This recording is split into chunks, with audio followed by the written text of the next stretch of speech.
नमस्कार, आदाब, सत श्री अकाल, कसक है, केम छो, hello and welcome to GATE academy. दोस्तों, जो हमारा मशीन डिजाइन का क्रैश कोर्स चल रहा है, आज उसकी नेक्स्ट क्लास है।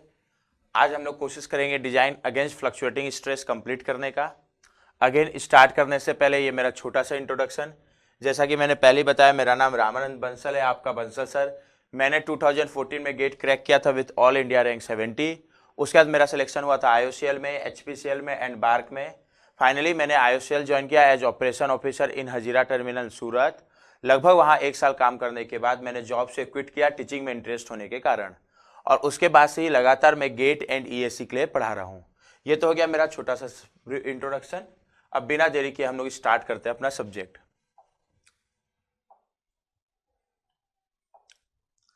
इधर ध्यान देना दोस्तों, कल हम लोगों ने ये डिस्कस कर लिया था कि स्ट्रेस कंसंट्रेशन क्या होता है। एक्चुअल स्ट्रेस कंसंट्रेशन का बात करें तो वो क्या होता है, KF, ठीक है, जिसको निकालने का फॉर्मूला क्या है, 1 + Q in bracket KT - 1। Clear है। और KT क्या था, थ्योरेटिकल स्ट्रेस कंसंट्रेशन फैक्टर। दूसरी चीज हमने क्या डिस्कस की थी, हमने समझा था फ्लक्चुएटिंग स्ट्रेस में बहुत टाइप का वेरिएशन आता है। जैसे कभी स्ट्रेस फ्लक्चुएट करेगा माइनस सिग्मा से सिग्मा, कभी स्ट्रेस फ्लक्चुएट कर रहा हो सकता है -σ टू सिग्मा।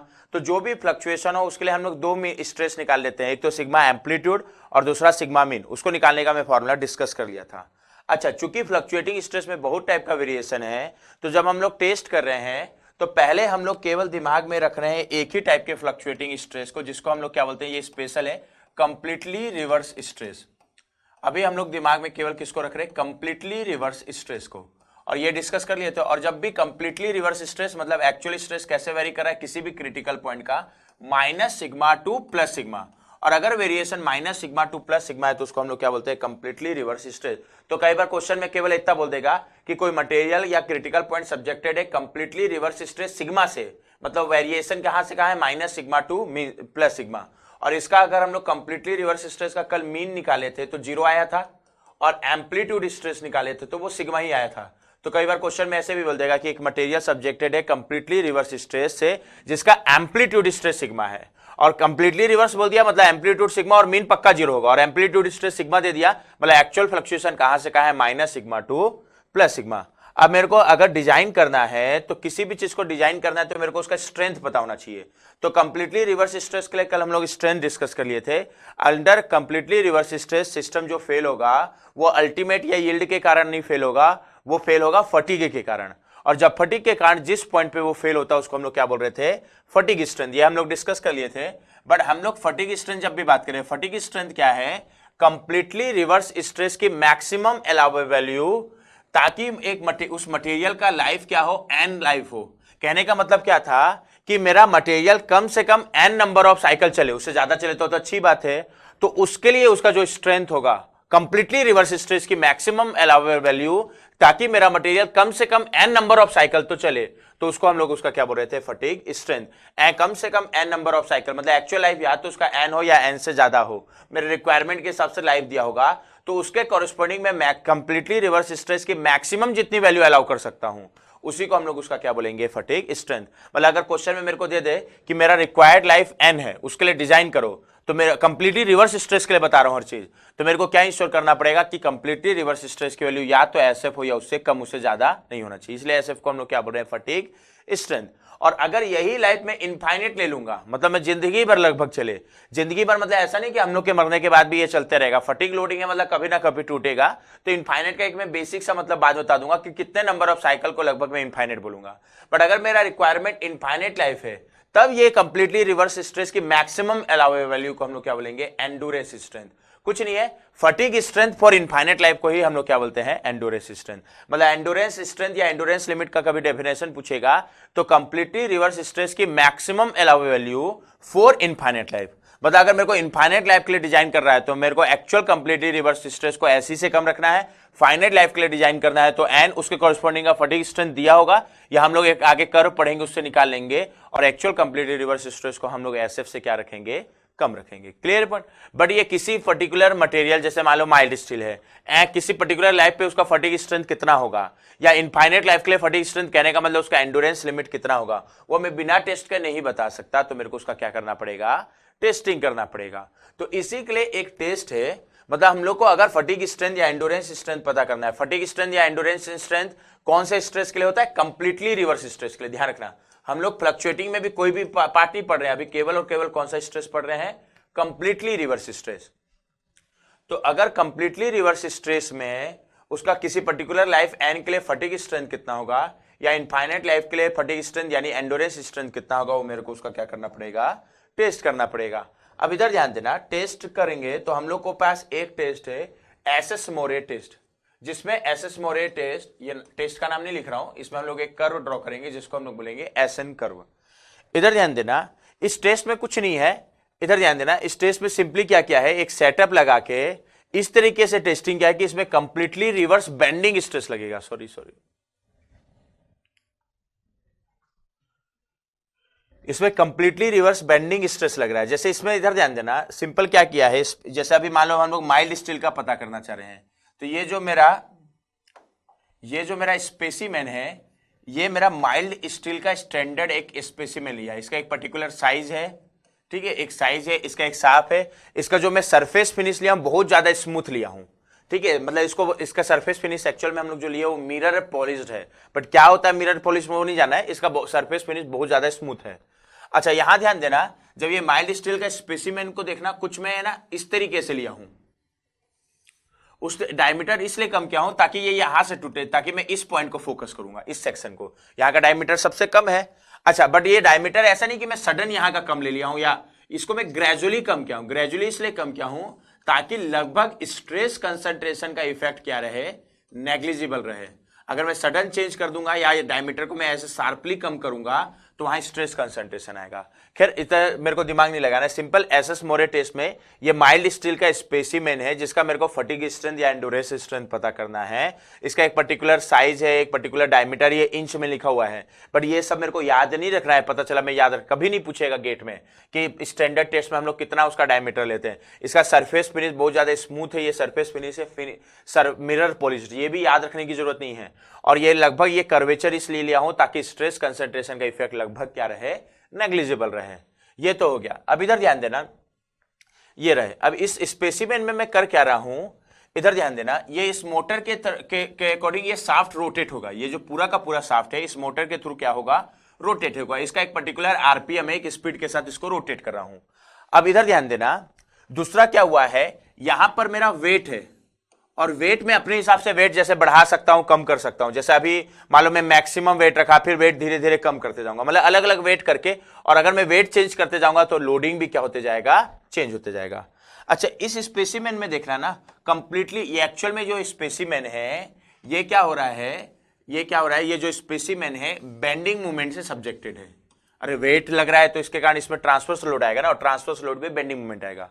अच्छा, मान लो अगर मैं इस स्पेसिमेन के इस पॉइंट को, मैं फोकस केवल इस पॉइंट पे कर रहा हूं, इस पॉइंट को ए बोलूं, बेंडिंग में मेरे को पता है सबसे ज्यादा स्ट्रेस या तो टॉप या बॉटम में के पॉइंट में आएगा, तो अभी मैं एक कोई भी टॉप का पॉइंट ले लिया हूं।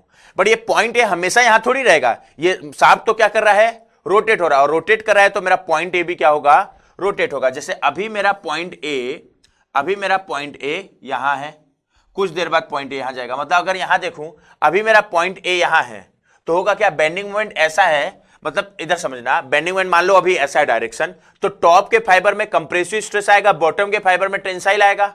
और मेरे को क्या पता है, टॉप का फाइबर में, मतलब टॉप का, मैं अभी पॉइंट है टॉप के फाइबर में ना, तो न्यूट्रल एक्सिस के ये सबसे टॉप में है, तो यहां पर बेंडिंग स्ट्रेस की वैल्यू मैक्सिमम होगी, उसका नेचर क्या होगा, कंप्रेसिव होगा। अगर बॉटम का फाइबर होगा तो उसमें बेंडिंग स्ट्रेस की वैल्यू सबसे ज्यादा होगी, बट उसका नेचर क्या होगा, टेंसाइल होगा। और अगर मेरा न्यूट्रल एक्सिस पे कोई पॉइंट होगा तो वहां पर बेंडिंग स्ट्रेस की वैल्यू क्या होगी, 0। और जैसे जैसे मैं न्यूट्रल एक्सिस से दूर जाऊंगा बेंडिंग स्ट्रेस की वैल्यू क्या होती जाती है, बढ़ते जाती है।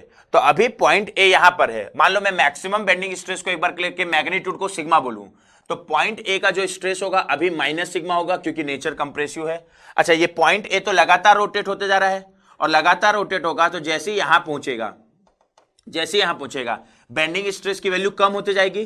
फिर पॉइंट ए जहां शाफ्ट के आधे 1/4 रोटेशन में पॉइंट ए यहां पहुंच जाएगा, और जैसे ही पॉइंट ए यहां पहुंचेगा, न्यूट्रल एक्सिस में आ गया, तो बेंडिंग स्ट्रेस की वैल्यू कितनी हो जाएगी, 0। रोटेट होते होते जैसे ही अगला पॉइंट ए यहां पहुंचेगा, जैसे ही अगला पॉइंट ये यहां पहुंचेगा, बेंडिंग स्ट्रेस की वैल्यू अगेन मैक्सिमम हो जाएगी, बट कौन से नेचर पे, बॉटम के फाइबर में टेंसाइल स्ट्रेस आएगा। मान लो मैं मैक्सिमम वैल्यू को सिग्मा बोला और ये टेंसाइल नेचर है, तो यहां पर बेंडिंग स्ट्रेस की वैल्यू कितनी हो जाएगी, प्लस सिग्मा। फिर वापस पॉइंट ए जब यहां पहुंचेगा तो जीरो, और वापस पॉइंट ए यहां पहुंच जाएगा तो वापस स्ट्रेस कितना हो जाएगा, माइनस सिग्मा। और जब मेरा एक साहब ये पूरा एक रिवॉल्यूशन कंप्लीट करेगा, जब मेरा ये साहब पूरा एक रिवॉल्यूशन कंप्लीट करेगा, तो इस स्ट्रेस साइकिल का भी एक रिवॉल्यूशन हो जाएगा। मतलब पॉइंट ए का स्ट्रेस माइनस सिग्मा से शुरू हुआ था, वापस किस में पहुंच जाएगा, माइनस सिग्मा में। मतलब शाफ्ट का एक रिवॉल्यूशन मतलब स्ट्रेस साइकिल का भी, क्योंकि वो माइनस सिग्मा से प्लस सिग्मा जाके वापस किस में पहुंच जाएगा, माइनस सिग्मा, एक साइकिल कंप्लीट हो जाएगा। फिर अगले रिवॉल्यूशन में फिर माइनस सिग्मा से प्लस सिग्मा जाके वापस माइनस सिग्मा आ जाएगा, तो एक एक रिवॉल्यूशन। मतलब कहने का मतलब क्या है, इस पॉइंट ए पे जो स्ट्रेस आ रहा है, क्या कंप्लीटली रिवर्स बेंडिंग स्ट्रेस आ रहा है, क्या नॉर्मल नेचर है बट बेंडिंग इसलिए बोल रहा हूं क्योंकि बेंडिंग मोमेंट लगा के किया हूं, तो कंप्लीटली रिवर्स बेंडिंग स्ट्रेस आ रहा है। और अगर ये कंप्लीटली रिवर्स बेंडिंग स्ट्रेस आ रहा है, तो ये इसी के लिए तो हम लोग को टेस्ट करना था। तो एक तो ये चीज हो गया। अब मैं क्या करूंगा, वेट एक बार के लिए मैं मैक्सिमम रखूंगा। मतलब अभी मैं क्या किया, अब जैसे ये किया ना, तो मैं क्या करूंगा, इधर ध्यान देना, मैं एक ग्राफ बनाऊंगा जिसको हम लोग एसएन कर्व बोलते हैं। इस एसएन कर्व में हम लोग क्या करेंगे,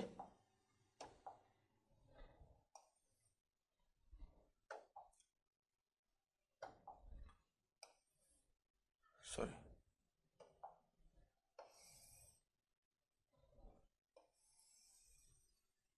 ठीक है, एसएस मोरे टेस्ट ने क्या किया, इधर ध्यान देना, एक ग्राफ बनाया जिसमें एक्स एक्सिस पे ले लिया लॉग एस। यहां हम लोग एसएन कर्व इसको बोल रहे हैं, बट हम लोग इसको लॉग पेपर में बना रहे हैं। मतलब वाई एक्सिस में मैं एस नहीं लिया, लॉग एस लिया हूं, बेस 10 वाला, ध्यान रखना इसका बेस कितना है, 10। और एक्स एक्सिस में एसएस मोरे ने क्या किया, लॉग एन ले लिया, बेस 10 वाला। ये अभी हम लोग माइल्ड स्केल का ड्रॉ कर रहे हैं। क्लियर है। अब अगर दिमाग में आ रहा होगा यहां सर एस क्या है, यहां एन क्या है, तो इधर ध्यान देना, इधर समझना, किसी पर्टिकुलर लोड के लिए इधर ध्यान देना, ये कुछ कंप्लीटली रिवर्स बेंडिंग स्ट्रेस का कुछ सिग्मा होगा या एम्पलीट्यूड स्ट्रेस होगा, इसकी कुछ वैल्यू होगी। उस वैल्यू पे हम लोग देखेंगे ये शाफ्ट कितने नंबर ऑफ साइकिल टिका, और उसको काउंट करने के लिए यहां पर एक काउंटर लगा हुआ है जिसको हम लोग रिवॉल्यूशन काउंटर बोल रहे हैं। ठीक है, मान लो वो एन रिवॉल्यूशन ऑफ साइकिल टिका, तो एन उसकी क्या हो जाएगी, लाइफ। मतलब मैं एक्स एक्सिस पे क्या लिया हूं, life in number of revolution, ये कितने नंबर ऑफ रिवॉल्यूशन चल रहा है। अच्छा, वो जिस स्ट्रेस पे चलेगा इतने नंबर ऑफ रिवॉल्यूशन, वो स्ट्रेस उसका क्या होगा, फटीग स्ट्रेंथ होगा। क्लियर है। मतलब लगभग ये 10,000 साइकिल चला, और 10,000 साइकिल चल रहे किस स्ट्रेस पे चला, कंप्लीटली रिवर्स स्ट्रेस 300 मेगापास्कल में। तो पहले समझा चुका हूं 300 megapascal 10,000 number of cycle life के लिए उसका क्या होगा, फटीग स्ट्रेंथ होगा। तो मैं क्या करूंगा, लोड को वेरी करते जाऊंगा। एक बार मैं क्या रखा, इतना ज्यादा लोड यहां वेट रखा कि जो सिग्मा की वैल्यू हो एसयूटी के बराबर हो, तब तो पक्का है क्या वो तुरंत टूट जाएगा। ये कल ही एक्सप्लेन किया था कि अगर ये सिग्मा एसयूटी के बराबर हो तो स्टैटिक में ही टूट जाता, तो फ्लक्चुएटिंग का कोई रोल ही नहीं बचा। तो पहले मैं क्या रखा, सपोज ये वेट इतना ज्यादा रखा कि सिग्मा एसयूटी के बराबर है, तो ये तो पता है, इसमें टेस्ट का भी जरूरत नहीं था, वो तुरंत टूट जाएगा। फिर मैं क्या किया, सिग्मा को थोड़ा एसयूटी से कम किया, मान लो मैं 0.99 एसयूटी किया। फिर देखा ये कितने नंबर ऑफ साइकिल चला, तो उस सिग्मा के लिए ये उसका लाइफ हो जाएगा। तो उस सिग्मा को मैं बोलूंगा फटीग स्ट्रेंथ, जिसको मैं एस से डिनोट कर रहा हूं, उस लाइफ के कॉरेस्पॉन्डिंग जितने साइकिल वो चला। फिर कंप्लीटली रिवर्स सिग्मा को थोड़ा कम करूंगा, थोड़ा कम करने के लिए यहां से थोड़ा वेट रिमूव कर दूंगा। मान लो मैं लिया 0.95 एसयूटी। फिर मैं देखा ये कितने नंबर ऑफ साइकिल चल रहा है, ठीक है, उसको काउंट किया, उस ग्राफ एसएन पेपर में ड्रॉ कर दिया। मतलब हर बार मेरे को उसको तोड़ के देखना पड़ेगा। फिर मैं क्या किया, सिग्मा को थोड़ा कम किया और वेट रिमूव किया। मान लो मैं सिग्मा को किया 0.9 एसयूटी, वो फटीग स्ट्रेंथ, मैं देखा ये लगभग कितने साइकिल चल रहा है, मान लो लगभग 1000 साइकिल चला। फिर ये टूट गया, तो ये लाइफ हो जाएगा, उसको एसएन कर्व पे ड्रॉ कर दूंगा। तो ऐसे करते करते मैं क्या करूंगा, ये एस और एन के बीच कर्व ड्रॉ करूंगा। और ये कर्व ड्रॉ करूंगा ना, तो ये बहुत स्कैटर्ड डाटा मिलेगा। मतलब ये कुछ ऐसा डाटा मिलता है। मैं किसी पर्टिकुलर कंप्लीटली रिवर्स स्ट्रेस में देखा ये लगभग कितने साइकिल चल रहा है, और चल रहा है, तो उसको मैं बोला लॉग एस, बोला उसका लॉग निकाल लिया वाई एक्सिस पे, एन लिया उसका लॉग निकाल लिया एक्स एक्सिस पे। Clear point. तो एस फटीग स्ट्रेंथ है किसी पर्टिकुलर लाइफ एन के कॉरेस्पॉन्डिंग। तो ये बहुत स्कैटर्ड डाटा मिलता है, बट हम लोग को न्यूमेरिकल में ये स्कैटर्ड डाटा लेके नहीं चलना है, तो इसको हम लोग एक एवरेज ग्राफ से रिप्लेस कर देते हैं। तो मैं सीधा वो एवरेज ग्राफ बना रहा है, ठीक है। तो इस स्कैटर्ड डाटा को बाद में मोरे ने क्या किया, लगभग एक एवरेज ग्राफ से रिप्लेस कर दिया। तो मैं सीधा उस एवरेज ग्राफ को बना रहा हूं, और ये एवरेज ग्राफ लगभग ऐसा बनता है। अभी इसको ध्यान, न्यूमेरिकल के लिए तो कैसे करोगे मैं बताऊंगा, बट अभी लगभग ये एसएस मोरे ने जब टेस्ट किया तो ये ग्राफ कुछ ऐसा मिलेगा। ये मैं माइल्ड स्टील के लिए बना रहा हूं, लगभग ऐसा, ठीक है। ये एग्जैक्ट ग्राफ नहीं है, हम लोगों ने उसे एवरेज ग्राफ से रिप्लेस किया है। ये तो सबको पता है, ये एसयूटी होगा, एसयूटी पे तो लगभग 0 साइकिल चलेगा।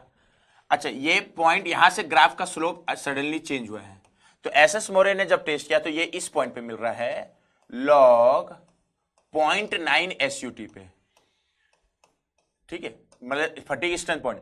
और इसमें लगभग ये जितना साइकिल चल रहा है वो 10⁻³ है। अच्छा, 10⁻³ है तो क्या log 10⁻³ को मैं 3 लिख सकता हूं क्या, क्योंकि बेस 10 वाला है। log 10⁻³ को मैं क्या लिख सकता हूं, 3। तो इस पॉइंट का जो x कोऑर्डिनेट है वो है 3 मतलब ना n के टर्म में लिखोगे तो 1000 साइकिल आएगा। और इस पॉइंट का जो y कोऑर्डिनेट है वो कितना है, log बेस 10 0.9 एसयूटी। ये टेस्ट में मिला, इसमें मेरे को कोई दिमाग नहीं लगाना है। अच्छा, एसएम क्या बोलते हैं, मोरे ने क्या पाया, इस पॉइंट के बाद माइल्ड स्टील में लगभग ये कर्व स्ट्रेट लाइन हो जा रहा है। अच्छा, इस पॉइंट के बाद, और इस पॉइंट पे जो नंबर ऑफ साइकिल आया लगभग 10⁻6 साइकिल है। अच्छा, साइकिल 10⁻6 साइकिल है तो उसको जब मैं लॉग ग्राफ पे लूंगा तो कितना आएगा, log 10⁻6 यानी 6। अच्छा, इधर ध्यान देना, इसके बाद लगभग ग्राफ स्ट्रेट लाइन बन गया तो मैं क्या बोल सकता हूं कि इस पॉइंट के कोरस्पोंडिंग जो फटीग स्ट्रेंथ होगा, क्या उसको मैं एंडोरेंस स्ट्रेंथ बोल सकता हूं क्या, 10⁻6 के कोरस्पोंडिंग। क्यों, क्योंकि अगर एक्चुअल कंप्लीटली रिवर्स स्ट्रेस मेरा इससे कम है तो लगभग इससे जस्ट कम है तो लगभग वो कितने साइकिल चलेगा, इनफाइनाइट साइकिल, लगभग इनफाइनाइट, क्योंकि ये क्या हो गया है, हॉरिजॉन्टल हो गया है। ठीक है, तो इधर समझना, ये जो 10⁻6 साइकिल के कोरिस्पोंडिंग जो फटीग स्ट्रेंथ आ रहा है, ये इसको हम लोग बोलते हैं एंडोरेंस स्ट्रेंथ। यहां एंडोरेंस स्ट्रेंथ या इसको एंडोरेंस लिमिट क्यों बोल दिया, लॉग के पेपर बनाया तो ये लॉग ऐसी होगा। एंडोरेंस लिमिट इसको मैं इसलिए बोल दिया क्योंकि अगर एक्चुअल कंप्लीटली रिवर्स इससे जस्ट कम है तो लगभग वो इनफाइनाइट ग्राफ साइकिल चलेगा, क्योंकि इसके बाद लगभग ये ग्राफ लगभग एग्जैक्ट हॉरिजॉन्टल नहीं है बट लगभग कैसा मिल रहा है, हॉरिजॉन्टल। तो इसलिए 10⁻6 साइकिल के कोरिस्पोंडिंग जो फटीग स्ट्रेंथ मिलेगा उसको हम लोग कौन सा स्ट्रेंथ बोल रहे हैं, एंडोरेंस स्ट्रेंथ, क्योंकि एक्चुअल स्ट्रेंथ जस्ट उससे कम होगा तो लगभग कितना साइकिल चलेगा, इनफाइनाइट। और इस लॉजिक को ध्यान देख के अब हम लोग ये लगा सकते हैं, जब तक अब मेरे को क्वेश्चन में मेंशन नहीं है या ग्राफ क्वेश्चन में नहीं दिया है तो मेरे लिए इनफाइनाइट साइकिल का मतलब होगा 10⁻6 साइकिल, क्योंकि अगर मेरा एक्चुअल स्ट्रेस लगभग उससे कम है तो इस ग्राफ से क्लियर होगा लगभग वो कितना साइकिल चल रहा है, इनफाइनाइट। यानी अगर मेरे को कभी क्वेश्चन में एंडोरेंस स्ट्रेंथ दिया है तो इस पॉइंट पे को मैं लॉन्ग ऐसी एंडोरेंस स्ट्रेंथ बोलूंगा, उसके कोरिस्पोंडिंग जो लाइफ है इस पॉइंट पे वो लगभग 10⁻6 साइकिल है, या उसका लॉग लोगे तो 6। यानी इस तरह समझना, मेरे को कभी क्वेश्चन इनफाइनाइट लाइफ के लिए डिजाइन करने बोला है, एंडोरेंस स्ट्रेंथ दिया है, तो ग्राफ के लिए ये पॉइंट का कोऑर्डिनेट क्या होगा, 10⁻6 साइकिल इस पॉइंट का। उसके बाद लगभग ये ग्राफ कैसा है, हॉरिजॉन्टल। क्लियर है, इसीलिए तो इसको एंडोरेंस स्ट्रेंथ बोला, क्योंकि एक्चुअल सिग्मा अगर इससे जस्ट कम होगा तो लगभग कितना साइकिल चलेगा, इनफाइनाइट। यानी सिंपल चलो बस समझो, अगर मेरे को ग्राफ नहीं दिया या अदरवाइज मेंशन नहीं किया है तो मेरे लिए इनफाइनाइट लाइफ मतलब लगभग 10⁻6 है, क्योंकि 10⁻6 के बाद वो ग्राफ हॉरिजॉन्टल हो जा रहा है तो लगभग स्ट्रेस इससे कम होगा तो लगभग कितना साइकिल चलेगा, इनफाइनाइट साइकिल। तो इसको हम लोग बोलेंगे। अच्छा, इधर ध्यान देना, ये तो हो गया माइल्ड। इसके बाद ये क्या हो रहा है, ग्राफ लगभग हॉरिजॉन्टल। अब मेरे को इंपॉर्टेंट क्या है, ये पूरा ग्राफ इंपॉर्टेंट नहीं है न्यूमेरिकल के लिए। इधर ध्यान देना, ग्राफ को अगर मैं 3 स्टेज में डिवाइड करूं तो इस स्टेज को मैं फर्स्ट बोलूं, इधर वाले स्टेज को मैं सेकंड बोल दे रहा हूं, इस पूरे को एक स्टेज मान ले रहा हूं।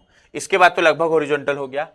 इधर ध्यान देना, इस फर्स्ट स्टेज को हम लोग बोलते हैं लो साइकिल फटीग,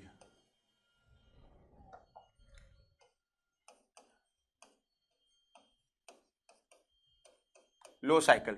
ये सेकेंड स्टेज को, जब इस पॉइंट के बाद इसको हम लोग बोलते हैं हाई साइकिल फटीग।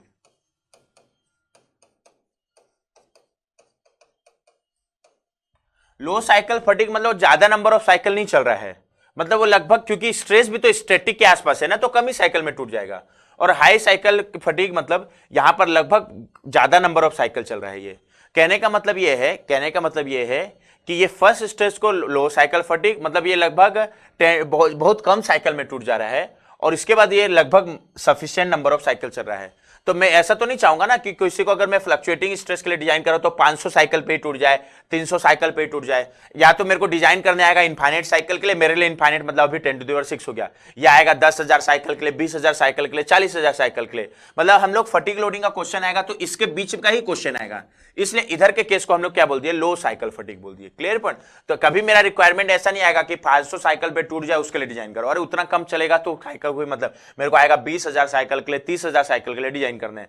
तो हम लोग को न्यूमेरिकल के हिसाब से, इसीलिए मैं इसको लो साइकिल फोल्ड के इस ग्राफ को अलग कर दिया, न्यूमेरिकल के हिसाब से केवल इतना ग्राफ इंपॉर्टेंट है। तो मैं केवल इतने ग्राफ को एक बार के लिए सेपरेट पेज में बना दे रहा हूं, और इस कर्व को, हाई साइकिल वाला पार्ट को सेपरेट कर्व में बना दे रहा हूं। मतलब हम लोग क्या किए, y एक्सिस पे लिए log s, x एक्सिस पे लिए log n,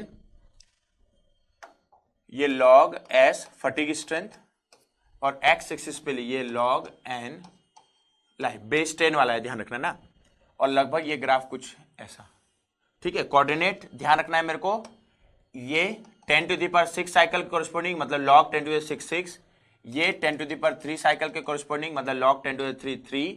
यहाँ के स्ट्रेंथ लगभग होगा ये पॉइंट का 0.9 SUT, ये लिखा था ना मैं, तो log ये मेरे को नहीं पता, ये टेस्ट से आया 0.9 SUT, बट इसको याद तो रखना है कि लगभग ये जो एसएन का और माइल्ड स्टील का बनता है ना, तो 10 to the power 3 cycle life के कोरिस्पोंडिंग जो फटीग स्ट्रेंथ है वो 0.9 SUT होता है, लगभग 0.9 SUT, और यहां तो लॉग पेपर में लिखा हूं इसलिए log 0.9 SUT।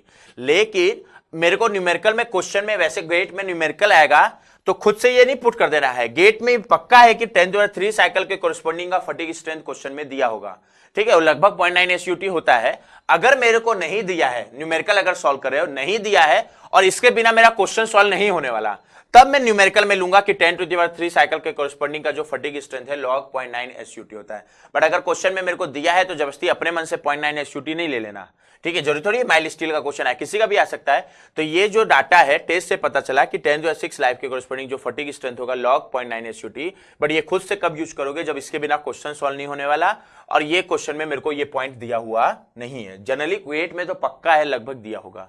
अच्छा, 10 टू द पावर 6 लाइफ के कोरिस्पोंडिंग जो स्ट्रेंथ आएगा उसको हम लोग क्या बोलेंगे, एंडोरेंस स्ट्रेंथ, यानी log ऐसी होगा, बट log पेपर में आना इसलिए log ऐसी, और log 10 टू द 6 यानी 6।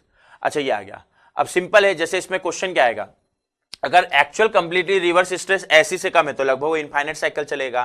तो अगर मेरे को ग्राफ डिजाइन का क्वेश्चन तो आएगा ही, बट अगर केवल ग्राफ से कई बार क्वेश्चन आएगा तो मेरे को क्या कर देगा, इस लाइन का इतने पॉइंट्स, इस पॉइंट को अगर मैं ए बोलूं, इस पॉइंट को अगर मैं बी बोलूं, तो ए बी मेरा एक इंक्लाइन लाइन है, तो ए बी इंक्लाइन लाइन है, तो इस लाइन का 2 पॉइंट का मेरे को कोऑर्डिनेट पता है, एक तो पॉइंट बी का 10 टू द 6 के कोरिस्पोंडिंग यानी log 10 टू द 6 के कोरिस्पोंडिंग एंड स्ट्रेंथ ऐसी एंडोरेंस स्ट्रेंथ, और 10 टू द 6 के कोरिस्पोंडिंग जो फटीग स्ट्रेंथ है लगभग कितना है, log 0.9 SUT।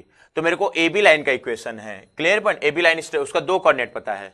तो जैसे क्वेश्चन ये आ सकता है ना कि मेरे को बीच का कोई एक पॉइंट का कोऑर्डिनेट पूछ ले, जैसे मेरे को क्या कर दे, मेरे को ये बोल दे कि 10 टू द पावर 5 साइकिल के कोरिस्पोंडिंग का फटीग स्ट्रेंथ बताओ, मतलब अगर मेरा required life 10 to the power 5 cycle है तो कितना फटीग स्ट्रेंथ होगा, मतलब एक्चुअल स्ट्रेस मेरे को कितना से कम रखना पड़ेगा, उतना या उससे कम रखूंगा तो पक्का है कि लगभग कम से कम 10 टू द 5 साइकिल चलेगा।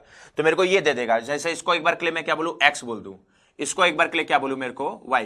तो ये तो स्ट्रेट लाइन की इक्वेशन, ये बाद में इक्वेशन लिख भी दूंगा, बट ए बी लाइन की इक्वेशन से अगर ए का कोऑर्डिनेट पता है, बी का कोऑर्डिनेट पता है, तो मेरे को x दे दे तो y निकाल लोगे, y दे दे तो x निकाल लोगे, ठीक है। बट वो y log s होगा ना, मतलब उस x के लिए, उसको फिर log पेपर log है तो उधर एंटी log ले लेना, ठीक है, ये log बेस ट्रेन वाला है, बट वो तो बात की चीज है, ये मेरा इक्वेशन हो गया, ठीक है। जैसे अगर मेरे को क्वेश्चन में बोलता ना कि 10 टू द पावर 3 साइकिल के लिए डिजाइन करो, तो मैं एक्चुअल सिग्मा को 0.9 SUT से कम लेता। अगर मेरे को बोलता है इनफाइनाइट लाइफ के लिए डिजाइन करो, बाय डिफॉल्ट इनफाइनाइट मतलब इसके कोरिस्पोंडिंग जो स्ट्रेस है, तो एक्चुअल सिग्मा को मैं ऐसी से कम लेता। अगर मेरे को बोलता है 10 टू द पावर 5 साइकिल के लिए डिजाइन करो, तो उसके कोरिस्पोंडिंग का SF निकालता और एक्चुअल सिग्मा को उस SF से क्या लेता, कम लेता। तो इस टेस्ट को हम लोग बोलते हैं एंडोरेंस स्ट्रेंथ टेस्ट, ये SS मोरे ने किया था। क्लियर पॉइंट, क्लियर है। बट इस टेस्ट में इधर ध्यान देना, ये हो गया क्लियर, इस एंडोरेंस लिमिट को हम लोग क्या बोलते हैं, ऐसी। अच्छा, इधर ध्यान देना, अब एक चीज और, यहां तक तो एकदम सिंपल है, टेस्ट से ऐसे पता चल जाएगा, ऐसे पता चल जाएगा। अब अगला क्या हुआ, ये जो हम लोग टेस्ट किए हैं ना, ये माइल्ड स्टील के स्टैंडर्ड स्पेसिमेन में टेस्ट किए हैं, ध्यान देना, माइल्ड स्टील के स्टैंडर्ड स्पेसिमेन में। अच्छा, अगर स्टैंडर्ड स्पेसिमेन में हम लोग ये टेस्ट किए हैं, तो स्टैंडर्ड स्पेसिमेन में बहुत सारा चीज में लेके चला था, जैसे मैं उसमें उस माइल्ड स्टील का स्टैंडर्ड स्पेसिमेन का एक कर्वेचर लेके चला था, इस तरीके से कर्वेचर लिया था कि वहां लगभग स्ट्रेस कंसंट्रेशन का इफेक्ट क्या हो, नेग्लिजिबल हो। अगला चीज मैं क्या किया था, एक उसका एक साइज लिया था, बट एक्चुअल माइल्ड स्टील कहीं दूसरे जगह यूज करूंगा तो साइज उतना ही हो, जरूरी नहीं है ना, साइज चेंज हो सकता है। तीसरा चीज मैं क्या किया था, उसका जो सरफेस फिनिश है ना, मैं मिरर पॉलिश्ड। अब मिरर पॉलिश्ड हम लोग को बस मिरर पॉलिश ध्यान रखना, मिरर पॉलिश मतलब इतना समझ लो बहुत अच्छा सरफेस फिनिश है, बट अगर मैं सरफेस फिनिश अच्छा रखूंगा तो कॉस्टिंग भी ज्यादा बैठेगा ना। तो टेस्ट करते समय तो मैं ये कर सकता हूं कि टेस्ट करते समय मिरर पॉलिश फिनिश ले लिया, बट एक्चुअल कहीं मैं माइल्ड स्टील का मटेरियल डिजाइन करूंगा तो हर माइल्ड स्टील का स्पेसिमेन का जो पॉलिशिंग होगा उतना स्मूथ नहीं होगा। अच्छा, ये जब मैं ग्राफ बनाया था तो ये लगभग स्कैटर्ड डाटा होगा, मैं बताया था। इसको तो मैं एक एवरेज ग्राफ से रिप्लेस किया हूं, तो एवरेज ग्राफ से रिप्लेस किया हूं इसको मैं, तो मैं 100% कॉन्फिडेंस के साथ नहीं बोल सकता ना कि ये ग्राफ एकदम एग्जैक्टली सही है। मतलब अगर मैं बोलता हूं 10⁶ का स्क्वायर कोरस्पोंडिंग उसका फटीग एंडोरेंस जो स्ट्रेंथ है, वो एंडोरेंस स्ट्रेंथ वो मान लो ये 300 मेगापास्कल आया, तो इसको मैं एकदम 100% कॉन्फिडेंस के साथ नहीं बोल सकता कि ये 300 मेगापास्कल सही है। क्यों नहीं बोल सकता? क्योंकि इसको तो मैं स्कैटर्ड डाटा था एक एवरेज ग्राफ से रिप्लेस किया हूं, मतलब इसमें मेरा कॉन्फिडेंस भी 100% नहीं है। कॉन्फिडेंस को हम लोग बोलते हैं रिलायबिलिटी। रिलायबिलिटी ये हम लोग बियरिंग में डिटेल में समझेंगे, बट अभी रिलायबिलिटी का मतलब इतना समझ लो कि अगर मैं बोलता हूं ना कि किसी मटेरियल का लाइफ 10⁵ साइकिल है किसी लोड के लिए, और मैं बोलता हूं इसमें मेरा कॉन्फिडेंस है 50%, मतलब मैं गारंटी 50%, मान लो मैं 100 प्रोडक्ट लिख रहा हूं, दे रहा हूं ना किसी कस्टमर को, तो मैं अपने मन से कॉन्फिडेंस या गारंटी 50% प्रोडक्ट का ही दे रहा हूं कि उसकी लाइफ 10⁵ साइकिल होगी, बाकी प्रोडक्ट की मैं कोई गारंटी नहीं दे रहा हूं। अगर मेरे को गारंटी ज्यादा देना है तो फिर मैं लाइफ थोड़ा फैक्टर ऑफ सेफ्टी लेके चलूंगा ना, लाइफ कम करके बताऊंगा, क्योंकि मैं 50% का गारंटी दे रहा हूं, मतलब मैं ये बोल रहा हूं कि 50% में जो प्रोडक्ट दे रहा हूं वो तो पक्का है कि 10⁵ साइकिल या उससे ज्यादा चलेगा, उससे ज्यादा चलेगा तो अच्छी बात है, बट बाकी 50% का मैं कोई गारंटी नहीं दे रहा। तो इसको हम लोग बोलते हैं रिलायबिलिटी या कॉन्फिडेंस लेवल। क्लियर बन? तो इसकी रिलायबिलिटी भी 100% नहीं है इस एसएस मोरे टेस्ट की, चूंकि उसको हम लोग एवरेज ग्राफ से रिप्लेस किए हैं, तो उसकी रिलायबिलिटी को हम लोग मान लेते हैं कि वो 50% है, तो रिलायबिलिटी अलग है। अच्छा, अगर मेरे को ज्यादा रिलायबल होना है तो मेरा जो मैं क्या करूंगा, अपने आप को सेफ लेके चलूंगा, तो मैं अपने स्ट्रेंथ को क्या कर बताऊंगा, कम बताऊंगा। जैसे इधर समझना, अगर मैं बोलता हूं 500, इधर समझना कि मेरा किसी लाइफ के लिए स्ट्रेंथ जो है 500 मेगापास्कल है, समझना मतलब एक्चुअल सिग्मा 500 से कम रहेगा तो मैं बोल रहा हूं उस लाइफ के लिए वो सेफ रहेगा, बट इसमें मेरा कॉन्फिडेंस 50% है। तो अगर मेरे को अपना कॉन्फिडेंस बढ़ाना है तो मैं स्ट्रेंथ और कम करके, मतलब अपने आपको मैं अंडर एस्टिमेट करके बताऊंगा, मैं बोलूंगा 500 नहीं है, मेरा स्ट्रेंथ 300 मेगापास्कल है, और 300 है तो अगर मैं सिग्मा को 300 से कम लूंगा तो 500 से कम होगा ही, ठीक है। तो ये सिग्मा 300 से कम लूंगा तो मैं अपने आप को अंडर एस्टिमेट कर दिया, तो मैं अपने आप अपना कॉन्फिडेंस को क्या कर सकता हूं, बढ़ा सकता हूं। क्यों? क्योंकि मैं ये स्ट्रेंथ को क्या कर दिया, कम कर दिया। तो अगर मेरे को ज्यादा रिलायबल रहना है तो मैं स्ट्रेंथ को कम बताऊंगा ताकि मैं सेफ्टी साइड रहूं, ठीक है, तब ताकि मैं अपने आप को किस साइड रखूं, सेफर साइड। तो हमारा जो अभी टेस्ट है एसएस मोरे टेस्ट, उसका स्ट्रेस कंसंट्रेशन उसमें नहीं है, उसका साइज अलग है, एक्चुअल मटेरियल का साइज अलग होगा, और mirror polish surface finish, actual material का फिनिश अलग होगा, रिलायबिलिटी मेरा 50% है, ठीक है। तो ये सारा चीज वेरिएशन है, और अगर इनमें कोई भी चीज वेरी होता है ना, मान लो सरफेस फिनिश मिरर पॉलिश की बजाय थोड़ा रफ सरफेस फिनिश, और रफ सरफेस फिनिश होगा तो सरफेस मतलब सरफेस फिनिश में ये रफनेस ज्यादा होगा, और रफनेस ज्यादा होगा तो जाहिर सी बात है जल्दी फेल होगा। मेरे को ज्यादा कॉन्फिडेंस देना है तो मैं स्ट्रेंथ को कम करके बताऊंगा, साइज अलग है तो उस हिसाब से प्रॉपर्टी क्या हो जाएगी, चेंज हो जाएगी। तो हम लोग क्या करते हैं जब एक्चुअल में डिजाइन करते हैं, अच्छा ये एक और चीज था, जब हम लोग टेस्ट करते समय उसमें जो लोड लगाए थे वो कंप्लीटली रिवर्स, जो लोड लगाए थे वो कंप्लीटली रिवर्स बेंडिंग स्ट्रेस था, बट जरूरी थोड़ी एक्चुअल लोडिंग हो सकता है, कंप्लीटली रिवर्स स्ट्रेस का ही क्वेश्चन अभी करेंगे, बट एक्चुअल स्ट्रेस ये भी तो हो सकता है ना, completely reverse normal axial loading के कारण स्ट्रेस आए, एक्सियल लोड हो, कंप्लीटली रिवर्स एक्सियल स्ट्रेस हो, तो वो लोड भी अलग हो सकता है। जो अभी लोड था बेंडिंग, उसके अलावा दूसरा लोड भी हो सकता है। तो ये सब चीज को ध्यान पे रखते हुए हम लोग जब डिजाइन करेंगे ना, तो जो टेस्ट से एंडोरेंस स्ट्रेंथ आएगा, हम लोग एंडोरेंस स्ट्रेंथ को कम कर देंगे। जैसे टेस्ट से जो एंडोरेंस स्ट्रेंथ आएगा उसको अब हम लोग ऐसी स्टैंडर्ड बोल दे रहे हैं। क्वेश्चन में एंडोरेंस स्ट्रेंथ दिया है, मतलब वो टेस्ट का दिया है, हम लोग ये मान के चलेंगे। तो एक्चुअल एंडोरेंस स्ट्रेस को हम लोग करेक्ट कर देंगे, थोड़ा कम कर देंगे, ये सब फैक्टर को ध्यान रखते हुए। तो इधर जो मैं लेफ्ट साइड में लिखा हूं इसको हम लोग बोलते हैं करेक्टेड एंडोरेंस स्ट्रेंथ।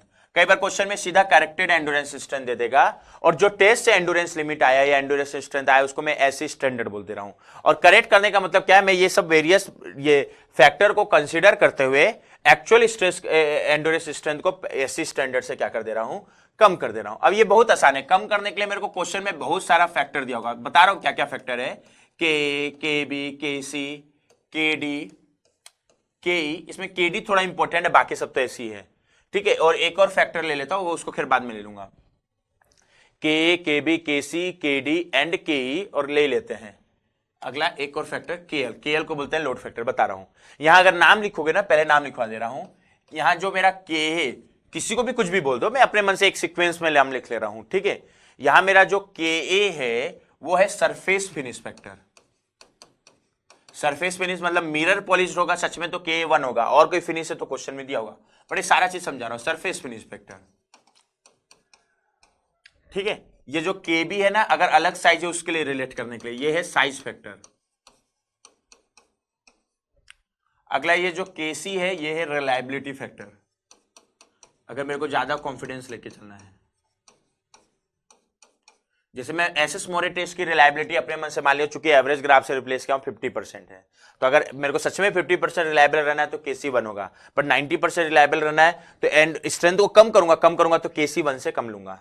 ठीक है, KD यहां इंपॉर्टेंट है, बाकी सब तो मेरे को क्वेश्चन में दिया होगा, KD बताऊंगा बट अभी मैं लिख दे रहा हूं, factor to consider stress concentration, मतलब स्ट्रेस कंसंट्रेशन को इफेक्ट को कंसीडर करने के लिए जो यहां फैक्टर, ये KF नहीं है ना, KD है, KD बता रहा हूं KD क्या होगा, factor to consider stress concentration, बस ये लिख रहा हूं KD। अच्छा, KE है मेरा टेम्परेचर फैक्टर, अरे ये भी कभी दे दिएगा, सब 1 से कम दिया होगा, अगर दिया होगा तो टेम्परेचर फैक्टर मतलब टेस्ट अलग टेम्परेचर भी हुआ हो सकता है, बट एक्चुअल जहां यूज करना है वहां का टेम्परेचर अलग हो, दिया होगा क्वेश्चन में। KL है मेरा लोड फैक्टर, लोड फैक्टर समझ गए होगे, इधर ध्यान देना, एक्चुअल जब मैं टेस्ट कर रहा था तो उस समय टेस्ट था कंप्लीटली रिवर्स बेंडिंग स्ट्रेस, तो अगर सच में completely reverse bending stress design कर रहा हूं तो भी है तब तो KL1 लूंगा, बट अगर उसमें एक्सेल स्ट्रेस आ रहा है, मतलब एक्सेल लोड के कारण कंप्लीटली रिवर्स स्ट्रेस आ रहा है, तो उसके लिए कुछ क्वेश्चन में क्या दिया होगा, लोड फैक्टर। अच्छा, ये सब फैक्टर में अब मेरे को ज्यादा दिमाग नहीं लगाना है, पता चला नाम भी नहीं रखना है। हाँ, एक फैक्टर यहां इंपॉर्टेंट है, उसको मैं अलग से भी इंपॉर्टेंट है बताऊंगा, उसको बोलूंगा मैं KD, तो KD को मैं अलग से डिस्कस कर दूंगा, बट बाकी फैक्टर बहुत सिंपल है। सरफेस फिनिश फैक्टर, ये सारा चीज डाटा बुक से निकलता है, डाटा बुक में चार्ट दिया हुआ है, हम लोग को कुछ भी इसमें रटना नहीं रहता है। ठीक है, तो क्वेश्चन में सर मेरे को कोई दिमाग नहीं लगाना है, सरफेस फिनिश फैक्टर यानी K दिया होगा तो अच्छी बात है, नहीं दिया होगा तो K मेरे लिए 1 है, खत्म। अगर मेरे को साइज फैक्टर दिया होगा अलग साइज के लिए तो अच्छी बात है, नहीं दिया होगा क्योंकि गेट में तो डाटा बुक नहीं देगा ना, तो हम लोग को ये सारा फैक्टर दिया होगा, हम लोग को ये रटने वाली चीज है, ये सारा चीज कहां से आता है, डाटा बुक से आता है, कुछ भी याद नहीं रखना है कि KB ये होता है, KC मतलब KB निकालने का फॉर्मूला ये होता है, कुछ भी। ठीक है, साइज फैक्टर दिया होगा तो अच्छी बात है, नहीं तो गेट के लिए 1। अगर मेरा रिलायबिलिटी फैक्टर दिया होगा तो अच्छी बात है, नहीं तो KC1, जैसे मेरे को बोल देगा 90% रिलायबिलिटी के लिए, जो मेरा रिलायबिलिटी फैक्टर देखना हो तो रिलायबिलिटी बताया, रिलायबिलिटी फैक्टर 0.897 है, मतलब KC की वैल्यू कितनी है 0.897, दिया है तो ठीक, नहीं तो 1, खत्म। KD को तो अलग से बताऊंगा इसलिए अभी उसको नहीं बता रहा। KE टेम्परेचर फैक्टर दिया है तो ठीक, नहीं तो 1। लोड फैक्टर, अगर मेरा कंप्लीटली रिवर्स बेंडिंग स्ट्रेस होगा तो पक्का है क्या लोड फैक्टर उसके लिए 1 होगा। अगर सच में actual loading completely reverse bending stress लिख रहा हूं ना, ये बेंडिंग स्ट्रेस है, तो उसी के लिए तो मैं टेस्ट किया हूं, तो लोड फैक्टर 1 होगा। अच्छा, कंप्लीटली रिवर्स एक्सेल स्ट्रेस होगा, मतलब एक्सेल लोडिंग के कारण कंप्लीटली रिवर्स स्ट्रेस आ रहा होगा, तो उसके लिए लोड फैक्टर अलग हो सकता है, वो क्वेश्चन में मेरे को दिया होगा, अगेन उसमें दिमाग लगाना है, लगभग ये 0.8 आता है क्वेश्चन में, 0.8 देता है, ये मैं लिख दे रहा हूं, बट ये अगेन याद नहीं रखना है कि कंप्लीटली रिवर्स एक्सेल स्ट्रेस के लिए लोड फैक्टर 0.8 होता है। मेरे को इधर ध्यान देना, अगर कंप्लीटली रिवर्स एक्सेल स्ट्रेस का क्वेश्चन आया और मेरे को लोड फैक्टर दिया तो ठीक, नहीं दिया तो मैं सारा फैक्टर 1 लूंगा। अगर मेरे को K दिया तो ठीक, नहीं तो 1, K भी दिया तो नहीं 1, KC दिया तो ठीक, नहीं तो 1, KE दिया तो ठीक, नहीं तो 1, KL भी दिया है तो ठीक, नहीं तो 1 लूंगा मैं। वैसे तो ये कंप्लीटली रिवर्स बेंडिंग स्ट्रेस के लिए पक्का 1 होगा, एक्सेल स्ट्रेस के लिए लगभग 1 से थोड़ा कम होता है, 0.8 होता है, बट अगर क्वेश्चन में दिया है तो अच्छी बात है, नहीं तो मैं तो न्यूमेरिकल के लिए 1 लूंगा, क्योंकि गेट में कोई भी इंपेरिकल रटने वाला चीज जनरली नहीं देता है। ठीक है, एक चीज बच गया, factor to consider stress concentration, ध्यान देना, बाकी सबको भूल जाओ, मान लो बाकी सबकी वैल्यू अभी 1 है, बस KD को देखो, तो AC अगर बाकी सब 1 है तो AC क्या होगा, KD इंटू AC स्टैंडर्ड। अब ये क्या है फैक्टर टू कंसीडर, इधर ध्यान देना, इधर ध्यान देना, हम लोग क्या करते हैं, जो एक्चुअल स्ट्रेस है, मान लो एक बार के लिए एक्सेल लोड ले रहा हूं, या इधर ध्यान देना, जब एक्चुअल स्ट्रेस निकालते हैं, अगर कभी भी स्ट्रेस कंसंट्रेशन आ रहा है तो क्या उसका तरीका यह बताया था क्या, मैं actual stress KF into sigma note होगा क्या, हाँ या ना।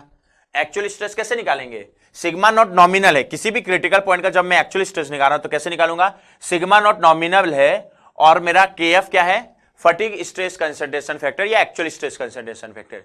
तो हम लोग क्या करेंगे, एक्चुअल सिग्मा कैसे निकालते हैं, चाहे वो कंप्लीट, जैसे मान लो मैक्स किसी भी लोड के लिए निकालना हो तो एक्चुअल सिग्मा कैसे निकालते हैं, KF into sigma note. Sigma note क्या है, जो सॉम के फॉर्मूले से सिग्मा आया इंटू स्ट्रेस कंसंट्रेशन फैक्टर, यही करते हैं ना, KF 1 से ज्यादा होता है। अच्छा, जब मैं डिजाइन कर रहा हूं तो इस, मान लो इनफाइनाइट लाइफ के लिए डिजाइन कर रहा हूं, तो इस एक्चुअल सिग्मा को ऐसी से कम लूंगा, ठीक है, ऐसी से कम लूंगा, एक्चुअल सिग्मा को ऐसी से कम लूंगा। अच्छा मैं दूसरा काम करता हूं, ये ऐसी स्टैंडर्ड है समझ लो एक बार क्लियर, या ऐसी है बिना केडी मल्टीप्लाई किए। अभी यहां जो ऐसी लिखा हूं उसमें मान लो केडी मल्टीप्लाई नहीं है। अब मैं क्या किया, अगर मैं एक्चुअल सिग्मा को एक्चुअल सिग्मा यानी के एफ इंटू सिग्मा नोट को ऐसी से कम लूं, मैं इसका उल्टा प्रोसेस भी कर सकता हूं। सिग्मा नोट क्या है, जो सॉम के फॉर्मूले से सिग्मा आता है, और एक्चुअल सिग्मा क्या होता है, उसमें उनटू के एफ मल्टीप्लाई कर देते हैं। तो मैं इसको ऐसे भी लिख सकता हूं क्या, एक्चुअल ऐसी अपॉन के एफ से कम ले लूं, और मैं इसको नया एंडोरेंस लिमिट बोल दूं, इसको ऐसी ओल्ड कर दे रहा हूं और इसको नया एंडोरेंस लिमिट बोल दूं। तो भी बात देखिए ना, कान को मैं कैसे भी पकड़ा तो कान ही हूं। मैं क्या करूं, के एफ इंटू सिग्मा नॉट को ऐसे से कम रखूं, या सिग्मा नॉट को ऐसी अपन के एफ से कम रखूं, और इस ऐसी अपन के एफ को एक नया एंडोरेंस लिमिट बोल दूं। तो बात एक ही चीज है ना, मतलब कहने का मतलब क्या है, सॉम के फॉर्मूले से मैं सिग्मा निकालूं, उसमें के एफ मल्टीप्लाई कर दूं और उसको ऐसी से कम रखूं, या मैं क्या करूं, सिग्मा हमेशा सॉम के फॉर्मूले से ही निकालूं, उसमें मल्टीप्लाई करना करूं, और मैं क्या करूं, एक्चुअल सिग्मा को ज्यादा लेने की बजाय सॉम से मैं एक्चुअल ऐसी को कम कर दूं, तो भी बात एक ही पड़ेगा, मैं कान पकड़ने का तरीका अलग है। तो हम लोग क्या करेंगे, सिग्मा को के एफ इंटू सिग्मा नोट को ऐसी से कम लेने के बजाय सिग्मा नोट को ऐसी अपॉन के एफ से कम ले लूंगा, और ऐसी अपॉन के एफ को मैं नया एंडोरेंस लिमिट बोल दूंगा, तो हम लोग ये अप्रोच यूज करते हैं। तो ये जो 1 अपॉन के एफ है ना, इस 1 अपॉन के एफ को ही मैं केडी बोल रहा हूं, 1 अपॉन के एफ को ही केडी बोल रहा हूं। क्लियर पॉइंट, क्योंकि ये 1 से कम नंबर होगा ना, इधर के एफ से डिवाइड किया हूं, तो मैं बार बार 1 अपॉन के एफ लिखने के बजाय 1 अपॉन के एफ को ही केडी बोल दिया हूं, और इसी को हम लोग क्या बोलते हैं, factor to consider stress consideration. और कभी भी अगर मैं एक्सी को करेक्ट करते समय उसमें केडी मल्टीप्लाई कर दिया हूं, तो अब जब भी मैं सिग्मा निकालूंगा ना, तो केवल सॉम के फॉर्मूले से निकालूंगा। क्यों, क्योंकि उस चीज को मैं करेक्ट ऐसी में कर चुका हूं, तो केडी का फॉर्मूला क्या है, इधर ध्यान देना, केडी का सिंपल फॉर्मूला क्या है, 1 अपॉन के एफ। क्वेश्चन में के एफ दिया होगा तो क्या निकल जाएगा, केडी निकल जाएगा। अच्छा के एफ नहीं दिया होगा तो पक्का है क्या, केटी और क्यू दिया होगा, और केटी और क्यू दिया होगा तो के एफ का फॉर्मूला कल डिस्कस कर लिए थे, क्या होता है, 1 plus q in bracket KT minus 1। अब न्यूमेरिकल के अगेन सिंपल है, अगर क्वेश्चन में क्यू और केटी दिया होगा तो केएफ निकल जाएगा, और केएफ निकल जाएगा तो 1 अपॉन केएफ से केडी निकल जाएगा, यहां पुट कर दोगे, ये करेक्ट एंडोरेंस लिमिट करेक्ट हो जाएगा। ठीक है, अच्छा क्वेश्चन में अगर केटी दिया है क्यू नहीं दिया है, तो मैं बताया था कल सेंसिटिविटी 100% मानोगे, और 100% मतलब केएफ केटी के बराबर होगा, तो यहां से 1 अपॉन केएफ केटी के बराबर केडी आ जाएगा। अच्छा क्वेश्चन में अगर केटी भी नहीं दिया है क्यू भी नहीं दिया है, मतलब उसमें मान के चलना है फिर स्ट्रेस कंसंट्रेशन नेग्लिजिबल है, तब केटी को 1 लोगे, और केटी को 1 लोगे तो केएफ को भी 1 लोगे, और केएफ 1 लोगे। सिंपल है, कहने का मतलब क्या है, अगर केटी और क्यू दिया है तो केएफ निकल जाएगा, केटी दिया है क्यू नहीं दिया है तो केएफ को केटी ले लोगे, और अगर कुछ नहीं दिया है तो केएफ को 1 लोगे, और केएफ को 1 लोगे तो केडी भी कितना आएगा, 1 अपॉन 1 कितना 1, और केडी क्या है, factor to consider stress concentration. ठीक है, factor KF actual stress concentration factor, और केटी क्या था, थ्योरेटिकल, ये हो जाएगा। तो अब मैं जब भी सिग्मा निकालूंगा ना, तो सॉम के फॉर्मूले से ही निकालूंगा, क्योंकि यहां मैं केडी मल्टीप्लाई करके एसी को कम कर दिया हूं, और इस एसी को हम लोग क्या बोलते हैं, करेक्टेड एंडोरेंस लिमिट। तो अब कोई भी न्यूमेरिकल आता है मेरे को क्वेश्चन में, एंड कंप्लीटली रिवर्स स्ट्रेस में डिजाइन का या स्ट्रेंथ से रिलेटेड, तो हम लोग को क्वेश्चन में जो भी एसी दिया होगा उसको एसी स्टैंडर्ड मान लेंगे, ये सारा फैक्टर दिया होगा मल्टीप्लाई करके एक्चुअल एसी निकालेंगे, इसको मैं एक्चुअल एसी बोल दे रहा हूं या करेक्टेड एसी बोल दे रहा हूं। क्लियर बट, ये सारा फैक्टर दिया होगा तो ठीक, नहीं तो 1 लेते जाना। हाँ केडी ध्यान रखना, केडी का फॉर्मूला क्या है, 1 अपॉन केएफ, और जैसे ही आ गया ना, तो अब न्यूमेरिकल के लिए वो तो एसएस मोरे टेस्ट का ग्राफ था, अब एसएन करो कैसे बना लोगे, एक ग्राफ बना लोगे, अगर न्यूमेरिकल में ग्राफ का जरूरत पड़ रहा है तो। ठीक है, अब ये सारा चीज, ये 10 टू द पावर 6 तो लॉग, और ये करेक्टेड वाला एसी है, मतलब एक्चुअल एसी है, अब न्यूमेरिकल के लिए हो जाएगा, ये 10 टू द पावर 3 और उसका लॉग लोगे, लॉग पेपर है ना, तो ये 3, और उसका मेरे को जो भी एसएफ है क्वेश्चन, मतलब 2 कोऑर्डिनेट दिया होगा, अगर इस ग्राफ को यूज करना है तो पक्का क्वेश्चन में 2 कोऑर्डिनेट दिया होगा, तो इसको मैं क्या करते रहा हूं, लॉग S1 बोलते रहा हूं। ये क्वेश्चन में दिया होगा, नहीं दिया तो इसको 0.9 एसयूटी लोगे, इसको 0.9 एसयूटी। इधर ध्यान देना, मैं एसी को ऐसी स्टैंडर्ड एक्चुअल एसी को कम ले लिया तो ये पूरा ग्राफ इधर शिफ्ट हो जाएगा, ऐसे शिफ्ट हो जाएगा, तो मैं अब इस ग्राफ को बना रहा हूं। ठीक है, अगर मेरे को 10 टू द पावर 3 साइकिल के कोरस्पोंडिंग का वैल्यू नहीं दिया तो उसको 0.9 एसयूटी लेना है, वो क्वेश्चन में दिया होगा, बट करेक्शन पूरा मेरे को एसी पे करना है, यहां कोई करेक्शन नहीं करना है। मैं यहां करेक्शन कर दिया तो बाकी पॉइंट की वैल्यू अपने आप कम हो जाएगी, ये पॉइंट तो लगभग स्टैटिक जैसा मानते हैं हम लोग, यहां पर कोई चीज नहीं की है, ये आ जाएगा। अच्छा इधर ध्यान देना, जैसे ये ग्राफ बन गया, अब क्वेश्चन में एक तो डिजाइन करने आएगा, डिजाइन करने के लिए आएगा, दूसरा चीज कई बार मेरे को स्ट्रेंथ ही पूछ लेगा, जैसे मेरे को एंडोरेंस स्ट्रेंथ दे देगा, 10 टू 3 साइकिल के कोरस्पोंडिंग का स्ट्रेंथ दे देगा, नहीं दिया है तो 0.9 एसयूटी लेना है, बट कब, जब नहीं दिया है। और मान लो मेरे को क्या किया, बीच के किसी पॉइंट के कोरस्पोंडिंग, मान लो यहां का इस कोऑर्डिनेट को एक्स बोला, इस कोऑर्डिनेट को y पूछा, ठीक है। y क्या होगा, मान लो यहाँ के फटीग स्ट्रेंथ को ऐसे बोलूं तो ये log ऐसे बेस 10 वाला है, यहाँ के लाइफ को मैं n बोलूं तो ये क्या है log n, ठीक है, ठीक है। तो मेरे को क्या करेगा, बीच में किसी लाइफ के कोरस्पोंडिंग फटीग स्ट्रेंथ पूछ लेगा या फटीग स्ट्रेंथ को कोरस्पोंडिंग कितना उसका लाइफ होगा ये पूछ लेगा। तो कुछ नहीं, ये एक स्ट्रेट लाइन का इक्वेशन है, इंटरपोलेशन से निकल जाएगा। कैसे करोगे, बस ये x है ये y है, y log sf है, x क्या है log n है। इंटरपोलेट क्या करना है, इस पॉइंट का कोऑर्डिनेट पता है, इसको मैं 1 मान लूंगा। दो कोऑर्डिनेट पक्का दिया होगा, अगर ये डाटा पूछा, इस पॉइंट का कोऑर्डिनेट पूछा है 2 पूछ मान लूंगा इसको, क्लियर पॉइंट। अब मेरे को इस पॉइंट का निकालना है, इस पॉइंट का कोऑर्डिनेट क्या है x coordinate x, y coordinate y। मेरे को अगर n दिया होगा तो log n x पता होगा तो y निकल जाएगा तो sf निकल जाएगा। अगर मेरे को sf दिया होगा तो y पता होगा log sf तो x निकल जाएगा, और x निकल गया तो log n से n निकल जाएगा, क्लियर पॉइंट। तो इंटरपोलेशन कैसे करोगे, बस लाइन का इक्वेशन कैसे करना, कोई भी एक पॉइंट को, तो जो 2 पॉइंट पता था इसको 1 मान लिया, इसको 2 मान लिया, ध्यान रखना इसको 1 माना, इसको ये फॉर्मूला मत रखना। इसको कैसे करते हैं, x माइनस x1, जैसे x माइनस x1 क्या है ये 1, तो 1 के corresponding x coordinate 3 upon x2 minus x1, यही तरीका होता है ना इंटरपोलेशन का। x2 ये है 6 माइनस, ये रटना मत, मतलब मैं क्या कर रहा हूं x माइनस x1 अपॉन कोई भी 2 पॉइंट का कोऑर्डिनेट दिया होगा ना, जरूरी थोड़ी हमेशा ही दो, x2 माइनस x1, क्लियर है, इक्वल टू वही सेम चीज y के लिए, y ये तो निकालना है y माइनस y1 मतलब क्या, ये पॉइंट 1 है ना, ये ध्यान देना, मतलब log s1 upon y2 minus y1, मैं लिख नहीं रहा हूं, न्यूमेरिकल में सीधा लिख लेंगे y2 कितना है ये, इसके corresponding y coordinate log ac अब माइनस y1, ये 1 ये है log s1, ठीक है, नहीं दिया s1 तो 0.9 SUT के बराबर लोगे, तो x दिया होगा तो y निकल जाएगा, y दिया होगा तो x दिया होगा। जैसे समझना, मेरे को क्वेश्चन में मान लो AC पता है 100, मान लो S1 पता है 300, और मेरे को बोलता है कि ये 3 है और ये 6 है ना, मेरे को बोलता है 10,000 साइकिल के लिए फटीग स्ट्रेंथ बताओ, तो ये 10,000 तो log 10,000 x पता है तो y निकल जाएगा, तो उसके लिए फटीग स्ट्रेंथ निकल जाएगा। दूसरा मेरे को क्या हो सकता है 200 मेगापास्कल कंप्लीटली फटीग स्ट्रेंथ के लिए, फटीग स्ट्रेंथ मतलब जब कंप्लीटली रिवर्स स्ट्रेस इतना है तो उसमें कितना लाइक साइकिल चलेगा ये, तो मेरे को अब एसएफ दे दिया 200 100 से ज्यादा है और 300 से कम है। ध्यान देना, जब 300 लगता तो 1000 साइकिल चलता, जब 100 लगता तो 10⁶ साइकिल चलता।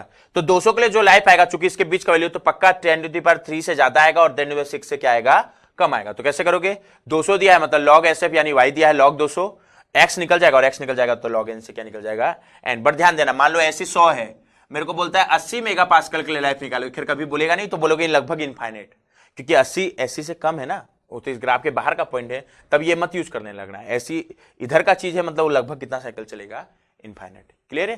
तो अगर मेरे को कोई इससे क्वेश्चन आ गया तो ऐसे बनेगा, जैसे इधर ध्यान देना, 1-2 क्वेश्चन डिस्कस कर ले रहे हैं पहले। ये तो अभी मैं डिजाइन में नहीं जा रहा हूं, अभी सिंपल करा रहा हूं। जैसे एक क्वेश्चन एकदम सिंपल क्वेश्चन है,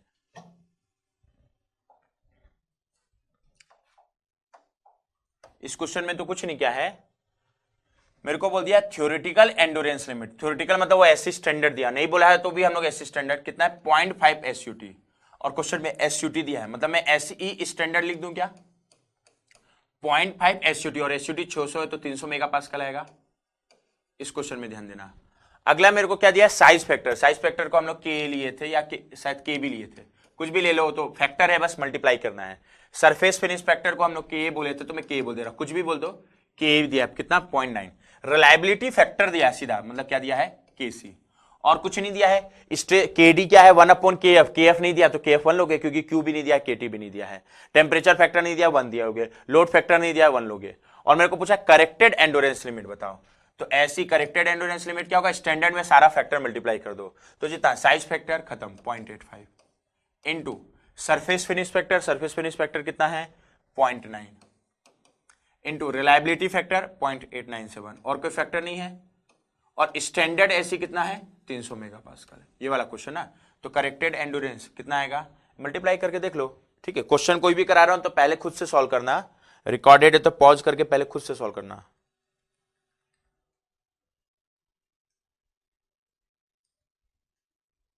ये लगभग आएगा 205.86 मेगापास्कल, एकदम सिंपल है 205.86 मेगापास्कल, ये आ गया, ठीक है। गेट में रेंज दिया होगा, जैसे आंसर 205 से 206 के बीच को सही बोला होगा, बट अभी हम लोग जो एग्जैक्ट आंसर आ रहा है वो लिख रहे हैं ना 205.86, सिंपल है।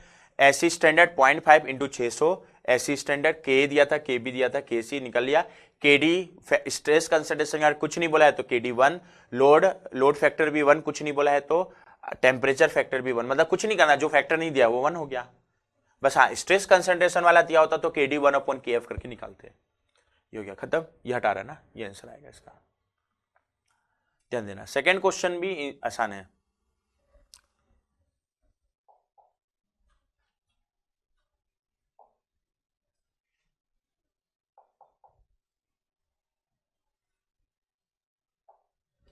इधर ध्यान देना, ये जो सेकेंड क्वेश्चन है ना, ये वाला क्वेश्चन, ये क्वेश्चन एमएसक्यू है, मतलब एक से ज्यादा ऑप्शन सही हो सकता है ना, एमएसक्यू, ध्यान देना, ठीक है। तो सारे ऑप्शन के लिए चेक करोगे। पहले तो क्वेश्चन में क्या दिया, a beam is subjected to completely reverse bending stress, उसके लिए दिया है फटीग स्ट्रेंथ फॉर 1000 साइकिल, दे दिया है 900 मेगापास्कल, तो खुद से नहीं लेना है, मैं यहां लिखते जा रहा हूं 1000 साइकिल के लिए मेरे को जो फटीग स्ट्रेंथ है SF फॉर 1000 साइकिल, यहां ऐसे लिख दे रहा हूं एक बार के लिए, कितना दिया है 900 मेगापास्कल, ध्यान देना ना 900 मेगापास्कल। अगला ठीक है, is 900, endurance limit is 600 megapascal, और एंडोरेंस लिमिट और ग्राफ नहीं दिया है तो एंडोरेंस लिमिट एक बार के लिए इसको स्टैंडर्ड है ये 600 मेगापास्कल, तो हम लोग कितने साइकिल के लिए मानेंगे 10⁻6 साइकिल के लिए, नहीं बोल इनफाइनाइट, मतलब एंडोरेंस लिमिट 10⁻6 साइकिल के लिए, अगर क्वेश्चन में मेरे को मेंशन नहीं किया कुछ भी या ग्राफ नहीं दिया है, ठीक है, ये हो गया। अच्छा कोई भी फैक्टर नहीं दिया हुआ है तो यही मेरा करेक्टेड एंडोरेंस लिमिट होगा, फैक्टर नहीं दिया होता तो इसको मैं करेक्ट कर लेता, ये हो गया। अब मेरे को क्वेश्चन में क्या पूछ रहा है, पहला क्वेश्चन बोल रहा है फटीग स्ट्रेंथ निकालना है 40,000 लाइफ के लिए, ए और बी दोनों में यही बोल रहा है, मतलब लाइफ दे दिया है 40,000 लाइफ के लिए और पूछा उस लाइफ के लिए फटीग स्ट्रेंथ कितना होगा, तो ऐसा करो से निकल जाएगा, ठीक है। दूसरा उसको उल्टा करना है, लाइफ निकालना है फॉर फटीग स्ट्रेंथ 700, तो पहले मैं सॉल्व कर लेता हूं, ए और बी में एक ही चीज निकालना है, 40,000 साइकिल के लिए फटीग स्ट्रेंथ कितना होगा, पक्का या तो आंसर ये आ रहा होगा ये आ रहा होगा, तभी तो दो ऑप्शन दिया ना, तो कैसे निकालेंगे, सिंपल है, वो ग्राफ बना लो पहले तो, और ग्राफ कैसे बनाओगे,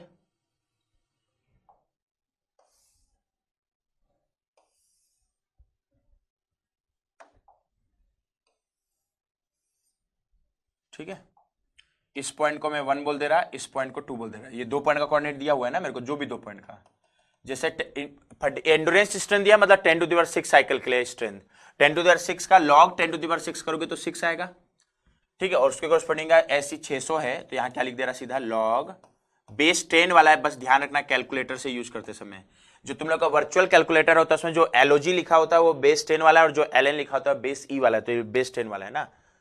इस पॉइंट का ये 10⁻3 साइकिल के लिए दिया 1000, और लॉग 10⁻3 कितना होगा 3, और ये कितना लॉग 900, ठीक है। अब मेरे को निकालना है क्या बीच का, पहले तो दो ये इस बीच का जो भी पॉइंट का निकालना होगा उसको x इसको बोल दे रहा, इसको y बोल दे रहा, क्लियर है। और पहले यही लिख लो x माइनस इंटरपोलेशन, वो जो भी x दिया होगा x माइनस x1, ये ध्यान से लिखना है, इसको 1 बोले हो तो 1 के कॉरस्पॉन्डिंग x कोऑर्डिनेट कितना है 3, ये पहले अपॉन x2 माइनस x1, 2 के कॉरस्पॉन्डिंग x कोऑर्डिनेट 6 माइनस 1 के कॉरस्पॉन्डिंग x कोऑर्डिनेट 3, ये लिख लिए इक्वल टू क्या करोगे y, ये बीच के कोई भी एक पॉइंट को y माइनस y1, इस पॉइंट को 1 बोला हूं, 1 के corresponding y coordinate log base 10 वाला ना, बेस 10 वाला 900 अपॉन y2 माइनस y1, ये पॉइंट 2 है, 2 के corresponding x coordinate y coordinate sorry log 600, ध्यान से करना लॉग 600, तुम लोग तो calculator minus y2 minus y1, 1 के कॉरस्पॉन्डिंग का y कोऑर्डिनेट कितना है लॉग 900, ये इक्वेशन हो गया, पहले इक्वेशन लिख लो, ठीक है। इसको सिंप्लीफाई करना चाहो तो कर सकते हो। अब क्वेश्चन में x पता होगा तो y निकल जाएगा, y पता होगा तो x निकल जाएगा। तो पहले हम लोग को क्या निकालना है, फर्स्ट हम लोग को 40,000 लाइफ के लिए फटीग स्ट्रेंथ निकालना है, मतलब मेरे को लाइफ दिया हुआ है तो लाइफ दिया है 40,000, तो x को मैं क्या ले लूं लॉग 40,000 ले लूं क्या, मेरे को फर्स्ट क्या निकालना है, मैं यहां लिख दे रहा हूं, यहां पर लिख दे रहा हूं, फर्स्ट मेरे को क्या पता करना है 40,000 लाइफ के लिए, नंबर ऑफ रिवॉल्यूशन लाइफ के लिए फटीग स्ट्रेंथ, उसके फटीग स्ट्रेंथ को मान लो मैं SF डैश बोल दे रहा हूं, तो ये निकालना है। तो x को क्या करूंगा 40,000 लाइफ मतलब लॉग 40,000, लॉग 40,000, तो उसके लिए जो y की वैल्यू आएगी उसके फटीग स्ट्रेंथ को मैं SF डैश बोला हूं, तो उसके कॉरस्पॉन्डिंग y कितना आ गया log SF dash, sorry S F dash. तो मेरे को क्वेश्चन में x पता है log 40,000, x कितना है log 40,000, तो क्या यहां से y निकल जाएगा क्या, और जैसे ही y निकल जाएगा तो y equal to log S F dash, तो एस एफ डैश निकल जाएगा। क्लियर, ये कर लेना तुम लोग, ठीक है। इसका मैं आंसर बता दे रहा हूं, पहले खुद से क्वेश्चन को सॉल्व करना ना। क्या आएगा, मैं भी कैलकुलेटर ही यूज करके निकाल रहा हूं। log 40,000 माइनस 3 डिवाइड बाई 3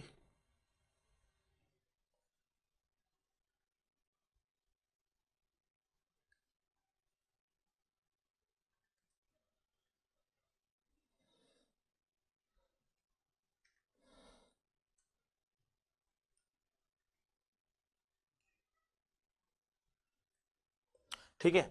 ये लगभग y की वैल्यू में लिख रहा हूं, ये y निकालोगे तो ये आएगा लगभग 2.860206। इसको ना थोड़ा पॉइंट के ज्यादा डिजिट तक लेना, क्योंकि आंसर रेंज के अंदर तक आए उसके लिए, क्योंकि न्यूमेरिकल डेटा क्वेश्चन आता है ना इस टाइप का आजकल। ये तो खैर एमएसक्यू है। ये निकल गया y, और जैसे ही y निकल गया तो एस एफ डैश कितना होगा, क्या होगा 10 टू द पावर 2.86020।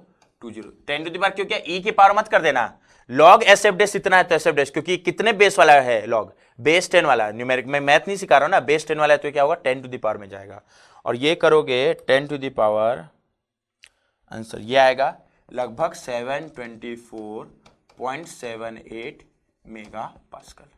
तो अगर 40,000 लाइफ के लिए फटीग स्ट्रेंथ पहला पूछा था तो कितना आ रहा है 724.78। कौन सा ऑप्शन 724.78, कौन सा ऑप्शन, ऑप्शन ए। कौन सा ऑप्शन, ऑप्शन ए, ठीक है। ऑप्शन ए मतलब बी गलत है, ये हो गया, बट आंसर नहीं हो गया ये फाइनल, ए सही है, बट मेरा एमएसक्यू है ना, तो सीओडी को भी देखना पड़ेगा। तो सीओडी में क्या पूछ रहा है, अब फटीग स्ट्रेंथ दे दिया 700 तो उसके लिए लाइफ पूछ रहा है, फटीग स्ट्रेंथ दे दिया 700 तो उसके लिए लाइफ पूछ रहा है। सिंपल है, करना वही काम है, बस अब उस उल्टा दिया है। मतलब सेकेंड वाला चीज को अगर हम लोग बात करें,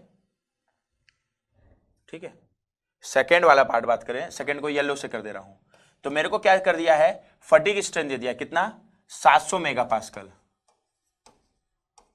तो उसके लिए मेरे को लाइफ पूछा है, लाइफ पूछा है, मान लो एन पूछा है, इस लाइन को लाइफ को एन डबल डैश बोल दे रहा हूं और इसको एस एफ डबल डैश बोल दे रहा हूं।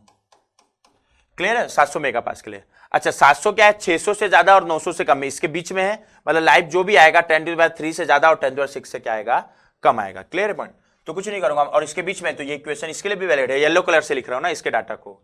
तो मेरे को इस बार के लिए क्या, इस बार क्या दे दिया, y दे दिया है, और y कितना पुट करूंगा, log S F double dash, इसको एस एफ डबल डैश बोल दिया, मतलब log बेस 10 वाला है ना, बस ध्यान रखना 700, और मेरे को n डबल डैश x निकल जाएगा, और x क्या होगा log n double dash.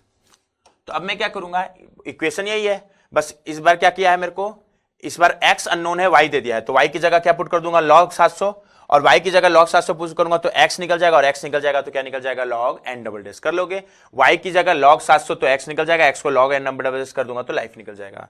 y की जगह कितना मैं डायरेक्ट करना, log 700 minus log 900 divide by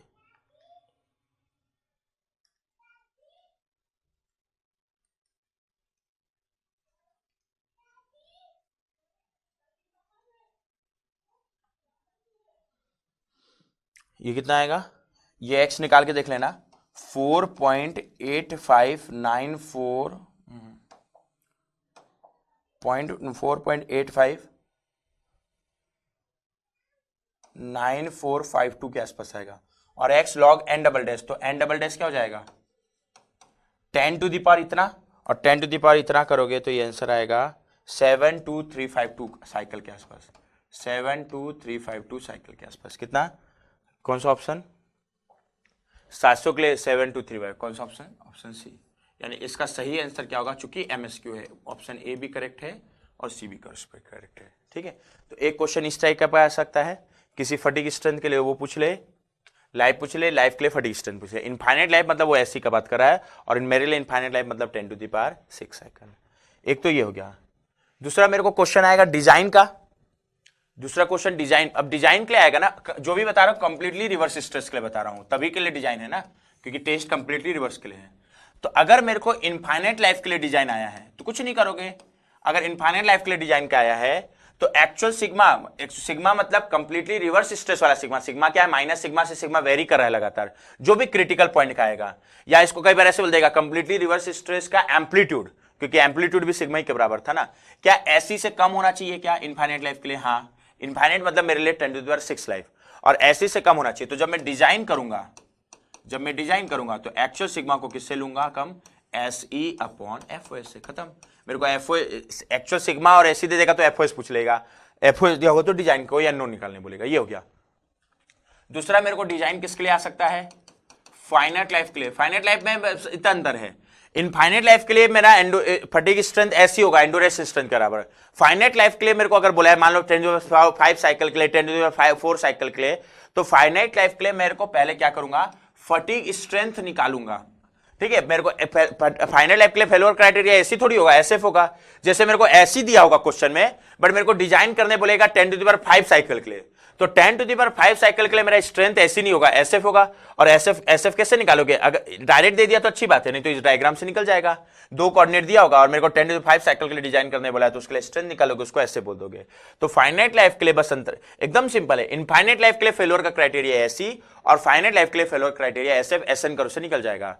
तो एक्चुअल सिग्मा को किससे कम लोगे, एसएफ से कम लोगे, ठीक है, फाइनल लाइफ के लिए डिजाइन कर रहे हो। और जब डिजाइन कर रहे हो तो सेम काम क्या करोगे, एक्चुअल सिग्मा मतलब कंप्लीटली रिवर्स स्ट्रेस जो लग रहा है माइनस सिग्मा से सिग्मा, उसका एम्पलीट्यूड, ठीक है। तो एक्चुअल सिग्मा को किससे कम लोगे, SF/FOS, खत्म।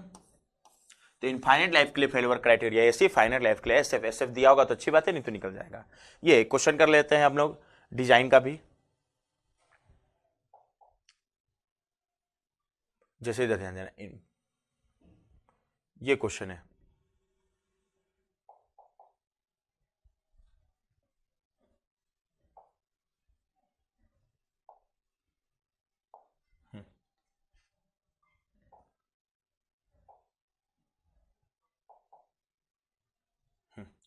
इधर ध्यान देना। क्वेश्चन में क्या बोला है, एसयूटी दिया है, थ्योरेटिकल एंडोरेंस स्ट्रेंथ मतलब ऐसे स्टैंडर्ड दिया है 0.5 एसयूटी, के दिया है, के भी दिया है, केसी दिया है, नो सेंसिटिविटी फैक्टर, क्यू दिया है, जो भी चीजें पहले गिवन डाटा लिख ले रहे हैं ना अपन।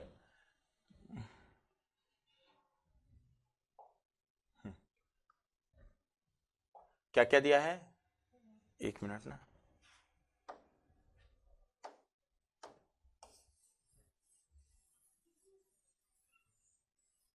अब अच्छा दिख रहा है। क्या क्या दिया है मेरे को, एसयूटी दिया है 630 मेगापास्कल, गिवन डाटा लिख लो पहले। एसयूटी दिया है 630 मेगापास्कल। अगला क्या है एसी स्टैंडर्ड दिया है 0.5 एसयूटी, तो एसी स्टैंडर्ड निकाल ही लो।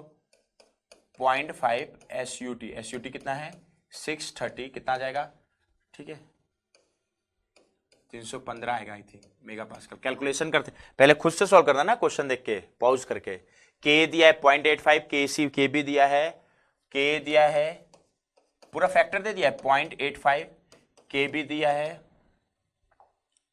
0.76, के टी 0.76, के सी दिया है 0.897, नहीं दिया होता तो सब फैक्टर को 1 लेता। अच्छा स्ट्रेस कंसंट्रेशन भी है, ये है ना अचानक चेंज हो रहा है तो दिया स्ट्रेस कंसंट्रेशन, तो मेरे को नॉच सेंसिटिविटी फैक्टर दिया है क्यू कितना 0.8, और मेरे को क्या दिया है theoretical stress concentration factor, theoretical मतलब केटी दिया है 2.27, और ये दोनों दिया है तो मैं पहले केएफ निकालूंगा। केएफ क्या होगा 1 प्लस क्यू, क्यू कितना 0.8 इन ब्रैकेट केटी -1, केटी कितना है 2.27 -1, ये एक्चुअल स्ट्रेस कंसंट्रेशन फैक्टर आ जाएगा। तो ये क्या होगा 2.27 -1 इंटू 0.8 प्लस 1, कितना आ रहा है ये चेक कर लेना 2.016। अच्छा ये तो केएफ है, तो मेरे को तो स्ट्रेस कंसंट्रेशन फैक्टर को कंसीडर करने के लिए, तो स्ट्रेस कंसंट्रेशन फैक्टर है, हम लोग एसी को कम करते हैं और एसी को कम करने के लिए केडी मल्टीप्लाई करते हैं, और केडी क्या था 1/KF, तो ये केडी आ जाएगा कितना आएगा 1/2.016। यही रहने दो या निकालना चाहो तो निकाल लो, कितना आएगा 0.49603, ये आएगा। क्लियर ही हो गया, और कोई फैक्टर नहीं दिया है, और कोई फैक्टर ऑफ सेफ्टी तो वो है डिजाइन के लिए है, जब डिजाइन करोगे तो फैक्टर ऑफ सेफ्टी कितना लेके चलना है वो तो ठीक है जब डिजाइन करेंगे। तो मैं क्या करता हूं, ये तो ऐसी स्टैंडर्ड है, ऐसी एक्चुअल निकाल लो फटाफट, उसका तो जरूरत पड़ेगा ही, और ऐसी एक्चुअल क्या होगा वेरियस फैक्टर के 0.85, के बी 0.76, KC 0.897, बाकी तो ठीक है जो दिया है 0.897। Factor to consider stress consideration, ये KD ध्यान रखना 0.49603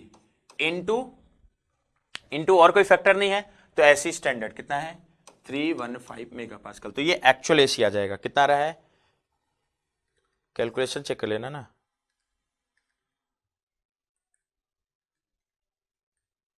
मेरे ख्याल से ये आएगा 90.54 मेगापास्कल, चेक कर लेना एक बार ना। कैलकुलेशन 0.85, 0.76, 0.897, 0.49603 इंटू 315, हाँ यही आएगा, ये एक्चुअल ऐसे आ गया, ये तो हो गया। अब इधर ध्यान देना फैक्टर ऑफ सेफ्टी। अच्छा इधर ध्यान देना, ये कंप्लीटली रिवर्स एक्सियल स्ट्रेस है, कंप्लीटली रिवर्स एक्सियल लोड है, प्लस माइनस 50, ठीक है। जब प्लस 50 लोगे तो जो आएगा उसको सिग्मा मैक्सिमम बोलूंगा, माइनस 50 लोगे तो जो आएगा उसको सिग्मा मिनिमम।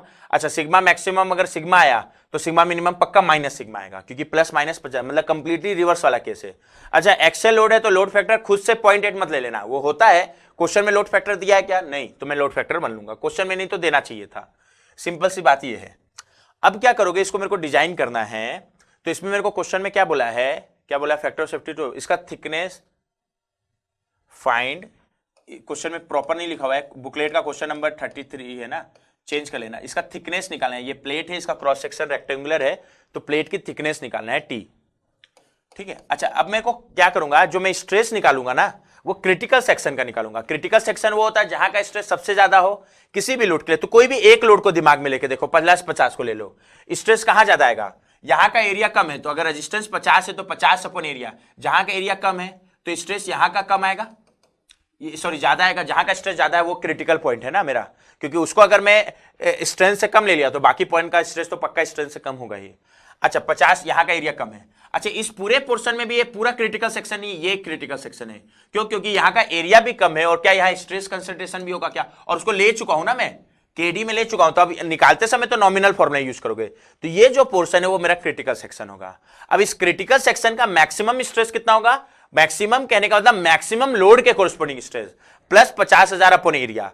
इस क्रिटिकल सेक्शन का मिनिमम स्ट्रेस कितना होगा, माइनस 50,000 अपॉन एरिया। वो जो हम लोग फॉर्मूले में मैक्सिमम मिनिमम लिखते मैं बताया था वो मैथमेटिकल मैक्सिमम और मिनिमम है, मतलब साइन, ठीक है। तो प्लस साइन में जो मैक्सिमम है वो मैक्सिमम लोड, माइनस साइन में जो मिनिमम है वो मैक्सिमम, वो मिनिमम लोड हो जाएगा, क्योंकि वो मैथमेटिकल मैक्सिमम मिनिमम है। तो मेरे को पता ही ये कंप्लीटली रिवर्स स्ट्रेस है, तो सीधा मैं यहाँ का क्या निकालूंगा सिग्मा, और सिग्मा यहाँ का कितना आएगा क्रिटिकल सेक्शन का, मतलब एक्चुअल कंप्लीटली रिवर्स स्ट्रेस का एम्पलीट्यूड बोल दूं मैं, क्योंकि प्लस माइनस 50 है तो 50 को लेके देख लो, ये होगा ना 50,000 यूनिट का ध्यान रखना, मैं फोर्स को न्यूटन में लूंगा, डायमेंशन को mm में लूंगा, स्ट्रेस को न्यूटन पर mm स्क्वायर में लूंगा। मेगा पास्कल का मतलब और न्यूटन पर mm स्क्वायर एक ही यूनिट होता है, मैं स्ट्रेस अगर मेगा पास्कल में बोल रहा हूं तो वही न्यूटन पर mm स्क्वायर में है ना। तो ये क्या जाएगा, जब मैं प्लस 50 लेके इस क्रिटिकल पॉइंट का स्ट्रेस निकालूंगा तो उसको सिग्मा बोलूं तो वही स्ट्रेस का एम्पलीट्यूड भी होगा, क्योंकि कंप्लीटली रिवर्स स्ट्रेस में माइनस सिग्मा से प्लस सिग्मा वेरिएशन होता है। तो ये फोर्स कितना है 50,000 अपॉन इस सेक्शन का एरिया, इस सेक्शन का विड्थ कितना है, हाइट 50 और थिकनेस ही तो निकालना है T, तो ये कितना आएगा 50 अपॉन 50 इंटू T एरिया, ये कितना आ जाएगा 1000 अपॉन T। मतलब एक्चुअली स्ट्रेस क्या है माइनस 1000 अपॉन T से प्लस 1000 अपॉन T, तो उसका एम्पलीट्यूड लिखूंगा ना मैं, ये सारा चीज तो एम्पलीट्यूड है, तो 1000 अपॉन T निकालना है। अच्छा मेरे को बताया नहीं है कौन से लाइफ के लिए निकालना है, तो ये थिकनेस निकालना है, यहाँ पूरा नहीं लिखा हुआ है कौन से लाइफ के लिए निकालना है, तो मैं कौन से लाइफ के लिए निकालूंगा इनफाइनाइट लाइफ के लिए, और इनफाइनाइट लाइफ के लिए नहीं बोला है तो infinite actual sigma completely reverse stress की वैल्यू को किससे कम रखूंगा ऐसी से, बट जब डिजाइन करोगे तो किससे कम रखोगे ऐसी अपॉन एफओएस से, ठीक है, ठीक है, इससे कम रखना है ना ये। अब सॉल्व करते समय इक्वल लेके निकाले ना, नॉन इक्वल साइन लगाना आना चाहिए, जैसे एक्चुअल सिग्मा कितना है 1000 upon T less than equal to, non equal sign बस अभी पहले इक्वल के हिसाब से निकाल लो, कितना है ऐसी 90.54 अपॉन फैक्टर ऑफ सेफ्टी कितना बोला है 2, यहां से पहले तो थिकनेस इक्वल टू लेके निकालो, नॉन इक्वल साइन लगाना आना चाहिए, 90.54 डिवाइड बाई 2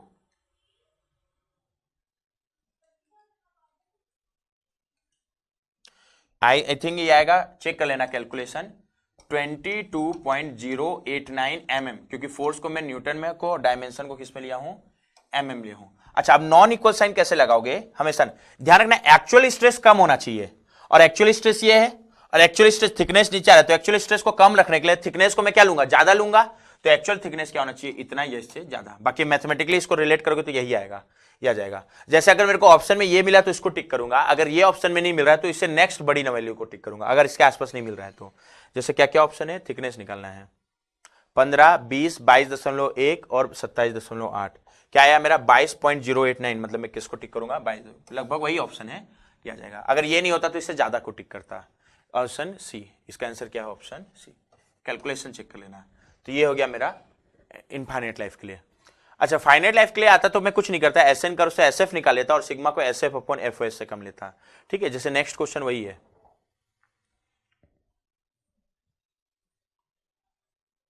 इधर ध्यान देना। इस नेक्स्ट क्वेश्चन में कुछ नहीं करना है, एसयूटी दिया है, एससी दिया है, फैक्टर ऑफ सेफ्टी दिया है, determine thickness of the plate, थोड़े ग्रामर को देख लेना, plate if required life is 10⁵। ठीक है, ये बाकी सारी चीज है, बट मैं डिजाइन कंप्लीटली, सॉरी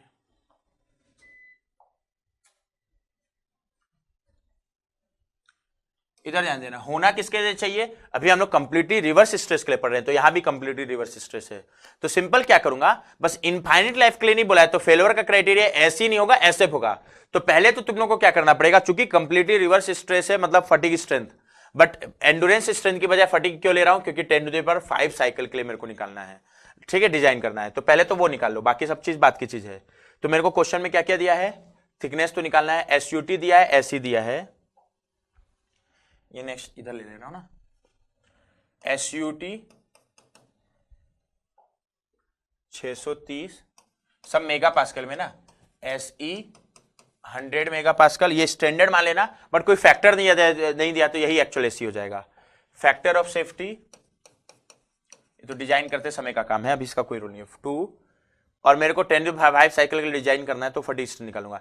1000 साइकिल के लिए देखना, फटीग स्ट्रेंथ बोल दिया है 0.9 एसयूटी, नहीं बोलता तो, क्योंकि मेरे को वो 10⁵ साइकिल के लिए फटीग स्ट्रेंथ, उसको अगर मैं ऐसे बोलूं तो क्या बोला है, 0.9 एसयूटी। एसयूटी कितना है, 630 ही है ना, तो 0.9 इंटू 630, 0.9 इंटू 630 कितना आएगा, ये 567 मेगा पास्कल,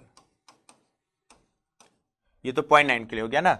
और एंडोरेंस लिमिट दिया है 100, एंडोरेंस लिमिट मतलब इनफाइनाइट लाइफ, बट मेरा न्यूमेरिकल के लिए जब इसके लिए लाइफ कितना लूंगा, 10⁶ साइकिल।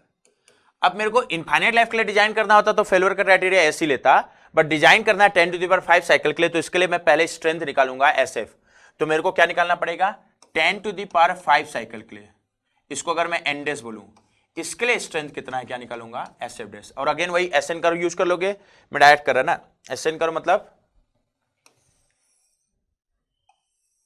इस पॉइंट को अगर मैं 1 बोलूं, इस पॉइंट को अगर मैं 2 बोलूं, 1 का y कोऑर्डिनेट क्या था, log SF, और 1 क्या है, किसके लिए दिया है, 1000 साइकिल के लिए फटीग स्ट्रेंथ दिया है ना, 1000 log 10⁵, मतलब ये कितना आएगा 3, और फटीग स्ट्रेंथ कितना है 567, तो ये कितना आएगा log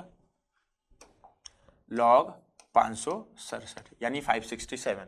ठीक है, अगला एंडोरेंस लिमिट, और एंडोरेंस लिमिट के लिए कोऑर्डिनेट कितना, 10⁶ साइकिल, तो log 10⁶ कितना होगा 6, और ये क्या log SE, और SE एक्चुअल ना, करेक्ट करने के बाद, बट मेरे को और कोई फैक्टर नहीं दिया है, तो यही एक्चुअल होगा जो क्वेश्चन में दिया था 100।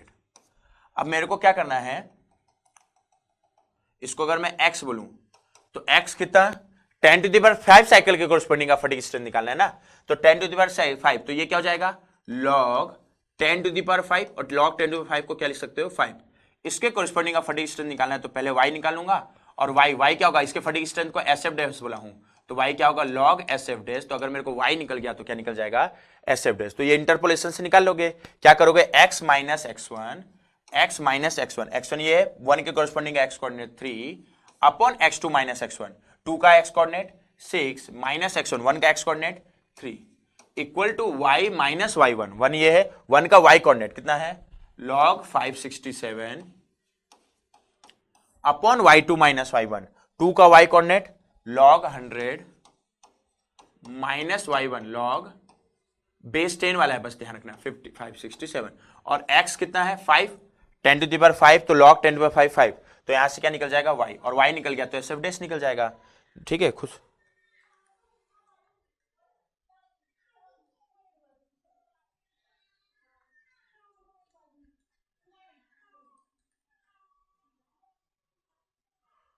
प्लस सॉल्व करो, कैलकुलेशन चेक कर लेना ना। आई थिंक ये आएगा y 2.251194 और ये क्या log SF डैश, तो यहां से SF डैश निकल जाएगा 10 टू द पावर कर देना ना, कितना आ रहा है 178.317 मेगा पास्कल। ठीक है, कैलकुलेशन चेक कर लेना ना। 5 - 3 divide by 3 into log 100 minus log,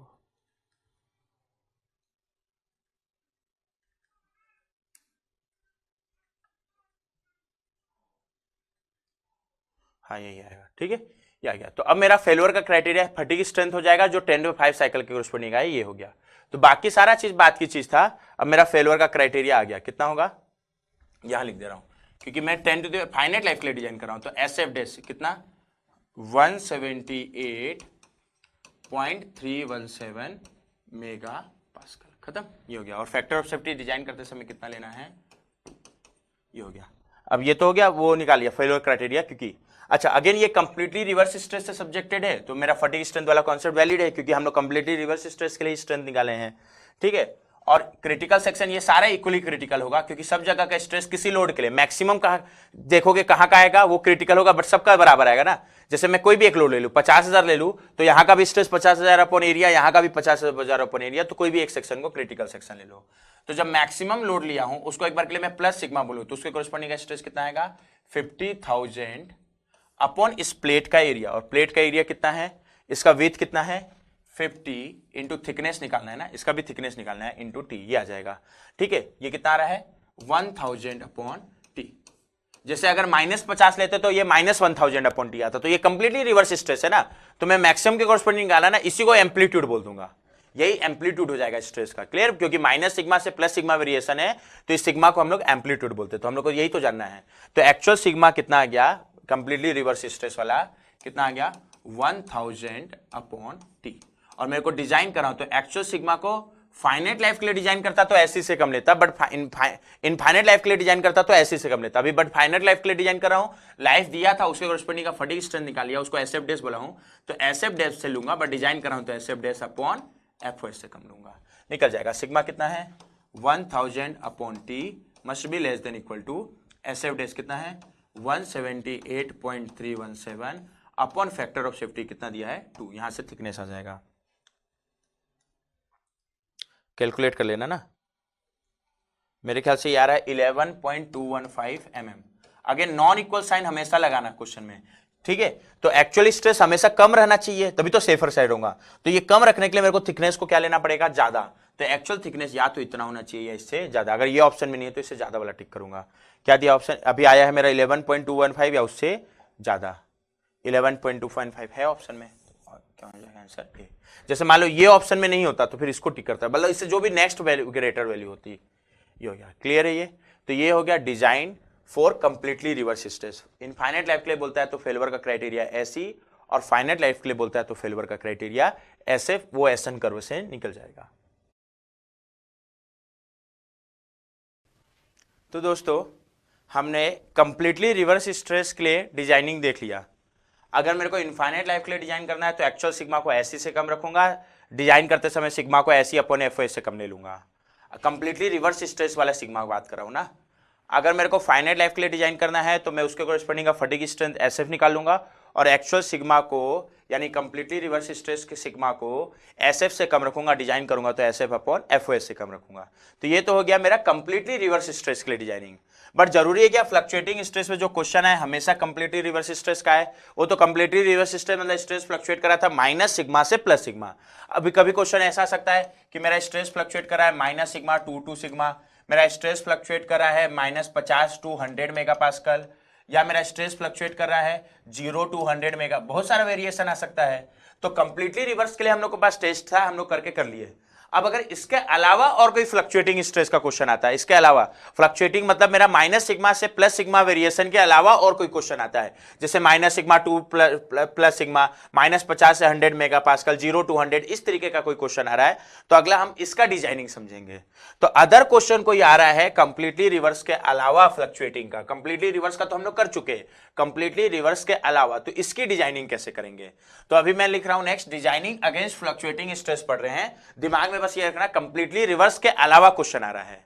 जैसे इधर ध्यान देना, अगर हम लोग स्टैटिक लोड का बात करें, अगर मान लो मेरा स्ट्रेस स्टैटिक होता, ध्यान देना स्टैटिक मतलब मेरा सिग्मा ही रहता, टाइम के साथ किसी पॉइंट का चेंज नहीं होता, तो स्टैटिक लोड में मैं बोल सकता हूं क्या, सिग्मा मैक्सिमम भी सिग्मा, सिग्मा मिनिमम भी सिग्मा, और sigma maximum equal to sigma minimum equal to sigma.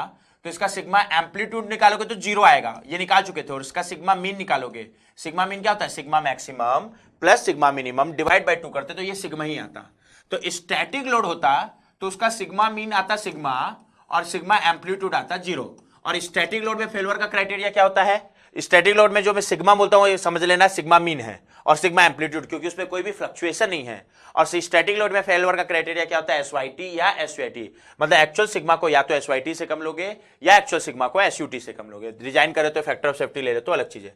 अच्छा, अगला हम लोग कंप्लीटली रिवर्स भी पढ़ लिए, ये कंप्लीटली रिवर्स स्ट्रेस है। कंप्लीटली रिवर्स स्ट्रेस मतलब मेरा स्ट्रेस कैसे फ्लक्चुएट करेगा, minus sigma 2 plus sigma.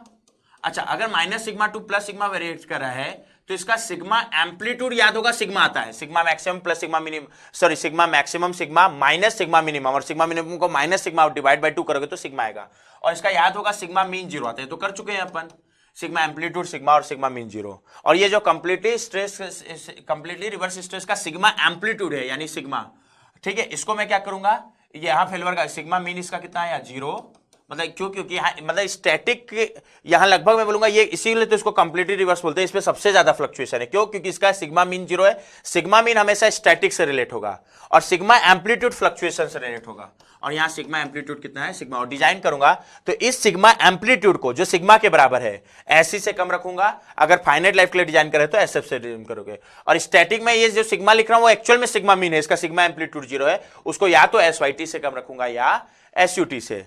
But अगर मेरे को क्वेश्चन आ रहा है, फ्लक्चुएटिंग स्ट्रेस का ही क्वेश्चन है, बट ऐसा फ्लक्चुएटिंग स्ट्रेस का क्वेश्चन है जो कंप्लीटली रिवर्स स्ट्रेस नहीं है, और कंप्लीटली रिवर्स स्ट्रेस नहीं है, मान लो जैसे 0 to sigma, sigma by 2 to sigma, कोई भी चीज आ जाए, अदर कोई भी आ जाए जो फ्लक्चुएटिंग का क्वेश्चन कोई भी आ जाए जो कंप्लीटली रिवर्स स्ट्रेस नहीं है, तो मैं बोलूं क्या उस केस में सिग्मा एम्पलीट्यूड भी आएगा और सिग्मा मीन भी आएगा।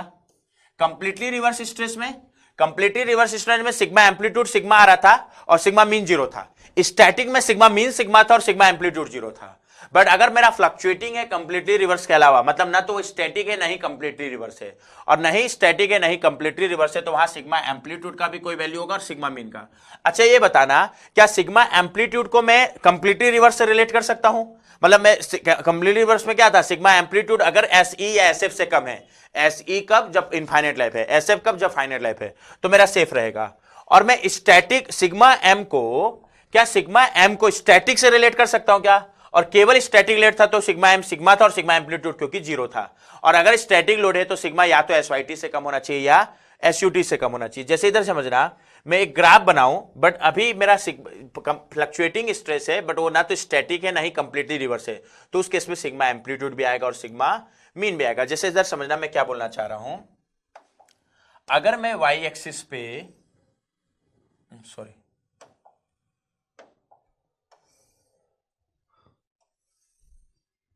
अगर मैं क्या करूं, वाई एक्सिस में ले लूं सिग्मा एम्पलीट्यूड को, ध्यान रखना वाई, बस इतना ध्यान रखना वाई एक्सिस में मेरा सिग्मा एम्पलीट्यूड है और एक्स एक्सिस में सिग्मा मीन है।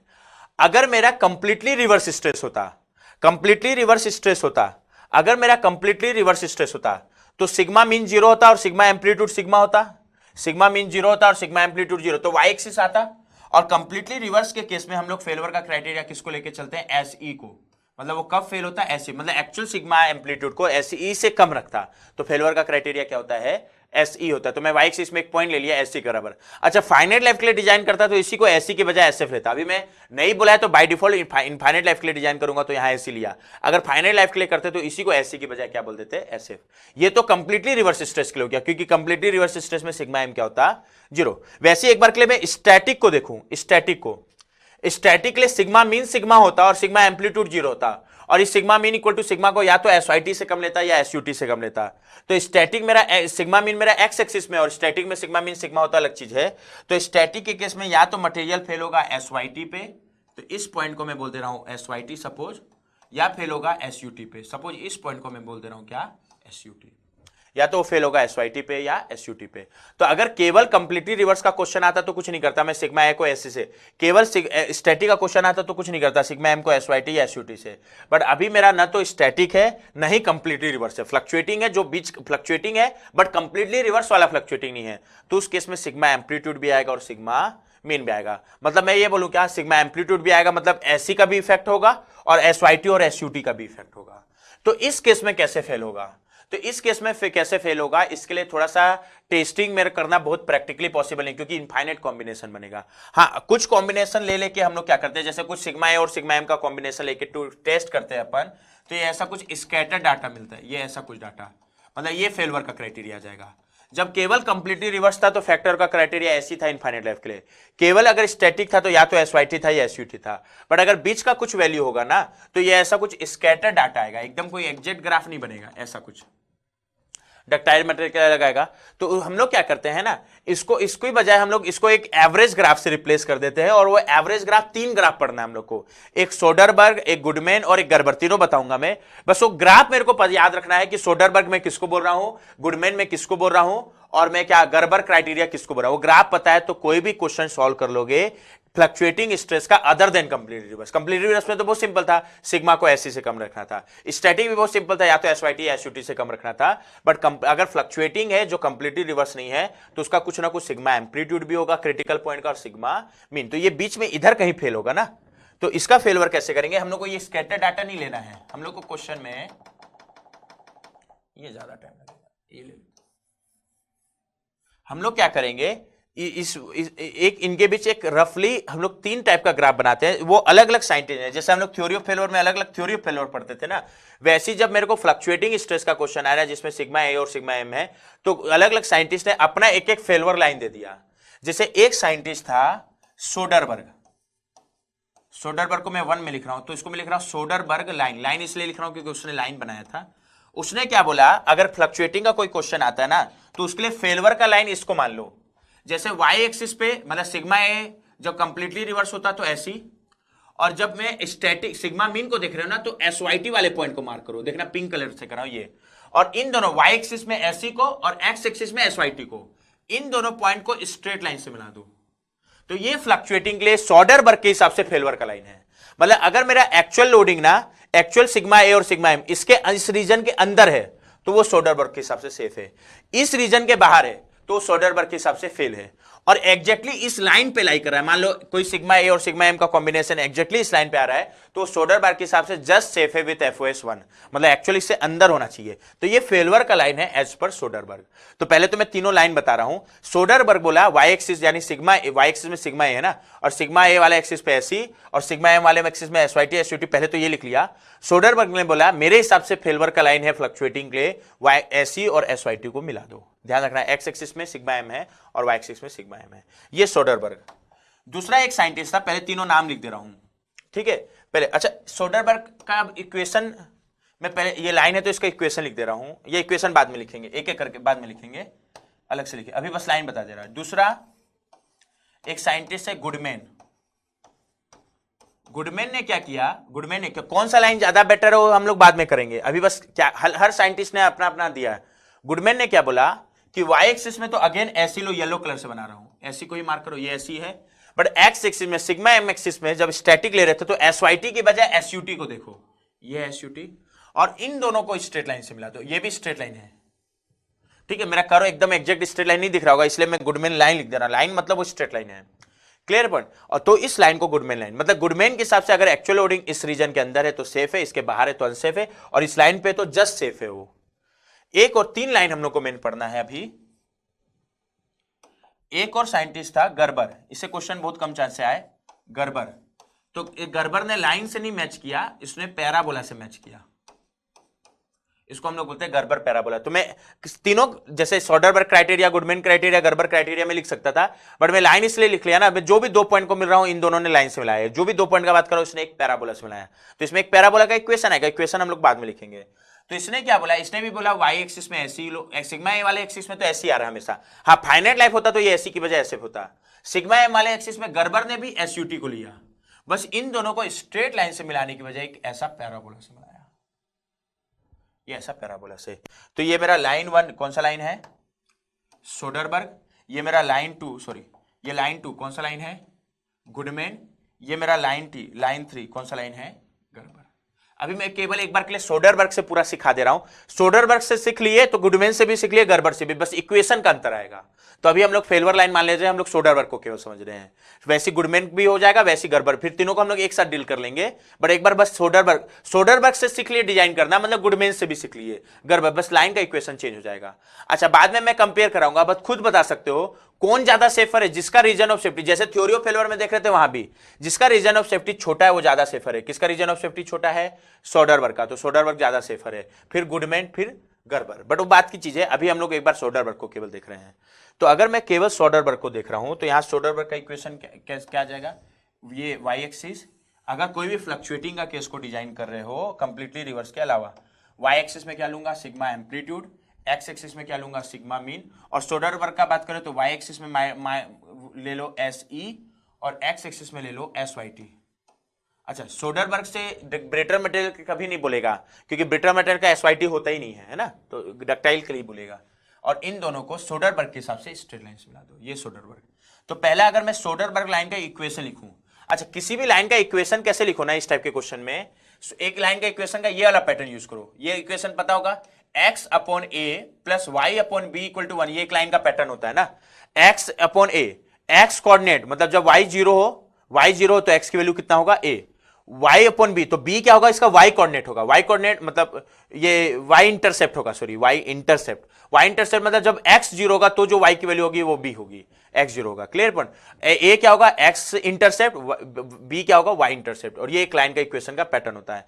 तो अगर मैं सोडरबर्ग लाइन का इक्वेशन यूज करूं तो यही, x एक्सिस में मेरा सिग्मा मेन है और y एक्सिस में मेरा सिग्मा एम्पलीट्यूड है, तो ये क्या आ जाएगा, x यानी sigma m, x axis sigma m है ना, अपॉन x कोऑर्डिनेट क्या है, syt, तो syt एकदम सिंपल है, प्लस y एक्सिस में क्या है, सिग्मा एम्पलीट्यूड अपॉन, और sigma amplitude simple, y axis में क्या होगा, s इंटरसेप्ट क्या होगा, se इक्वल टू 1, ठीक है। और SE दिया होगा क्वेश्चन में, SYT दिया होगा, ये लाइन का इक्वेशन हो गया।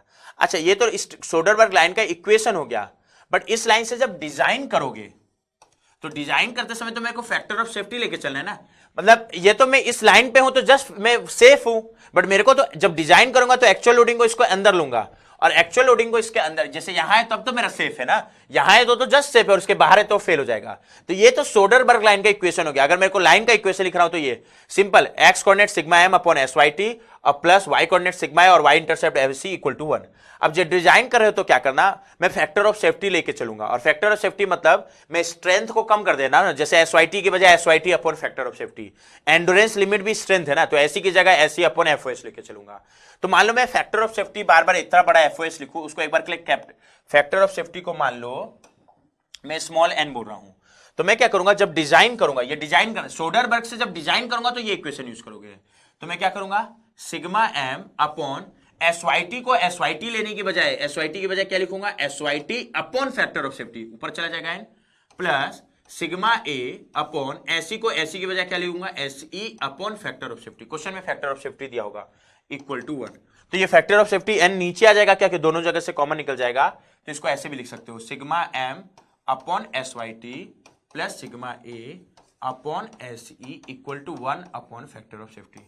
ध्यान देना, अगर मेरे को क्वेश्चन आता है सोडरबर्ग लाइन का इक्वेशन बताओ, तो ये है सोडरबर्ग लाइन से डिजाइन करो, तो पहले ये इक्वेशन लिख लेना, फिर 1 की बजाय 1 अपॉन फैक्टर ऑफ सेफ्टी ले लेना, क्योंकि SYT upon n SC upon n करोगे तो n नीचे चला जाएगा। तो ये सोडरबर्ग लाइन का इक्वेशन और ये उससे डिजाइनिंग, अगर मैं इसको, और n 1 से ज्यादा होना चाहिए ना, n फैक्टर ऑफ सेफ्टी, तो क्या होना चाहिए, मस्ट बी ग्रेटर देन, और सच में n ग्रेटर देन 1 है, मतलब मेरा एक्चुअल इसके अंदर है, मतलब सेफ है सोडरबर्ग के हिसाब से। n लेस देन 1 आ गया तो अनसेफ हो गया, और n इक्वल टू 1 मतलब जस्ट सोडरबर्ग लाइन पे है। तो ये हो गया सोडरबर्ग लाइन से डिजाइन करने का तरीका। एक क्वेश्चन देख ले रहे हैं फटाफट, सोडरबर्ग लाइन से डिजाइन करने का तरीका। अब क्वेश्चन क्या आएगा, मेरे को एक्चुअल लोड क्रिटिकल पॉइंट का सिग्मा एम और सिग्मा एम्पलीट्यूड की एक्चुअल वैल्यू अगर निकालोगे, SYT SVT तो क्वेश्चन में दिया होगा, तो फैक्टर ऑफ सेफ्टी पूछेगा, निकल जाएगा। डिजाइन करने बोलेगा तो सिग्मा मीन और सिग्मा एम्पलीट्यूड अननोन के टर्म में आएगा, तो क्वेश्चन में फैक्टर ऑफ सेफ्टी दिया होगा, जैसे थ्योरी ऑफ फेलियर में करते थे वैसी, तो यहां से वो डिजाइन हो जाएगा। सेम गुडमैन है, सेम गर्बर है, बट अभी हम लोग केवल सोडरबर्ग देख रहे हैं। क्लियर है? सोडरबर्ग लाइन डिजाइन करोगे तो SYT की जगह SYT अपॉन FOS, SC की जगह SO अपॉन FOS, तो क्या हो जाएगा 1 अपॉन n। फटाफट एक क्वेश्चन देख ले रहे हैं, फिर बाकी कल डिस्कस करेंगे। सॉरी, एक सिंपल सा क्वेश्चन देख ले रहा हूं अभी।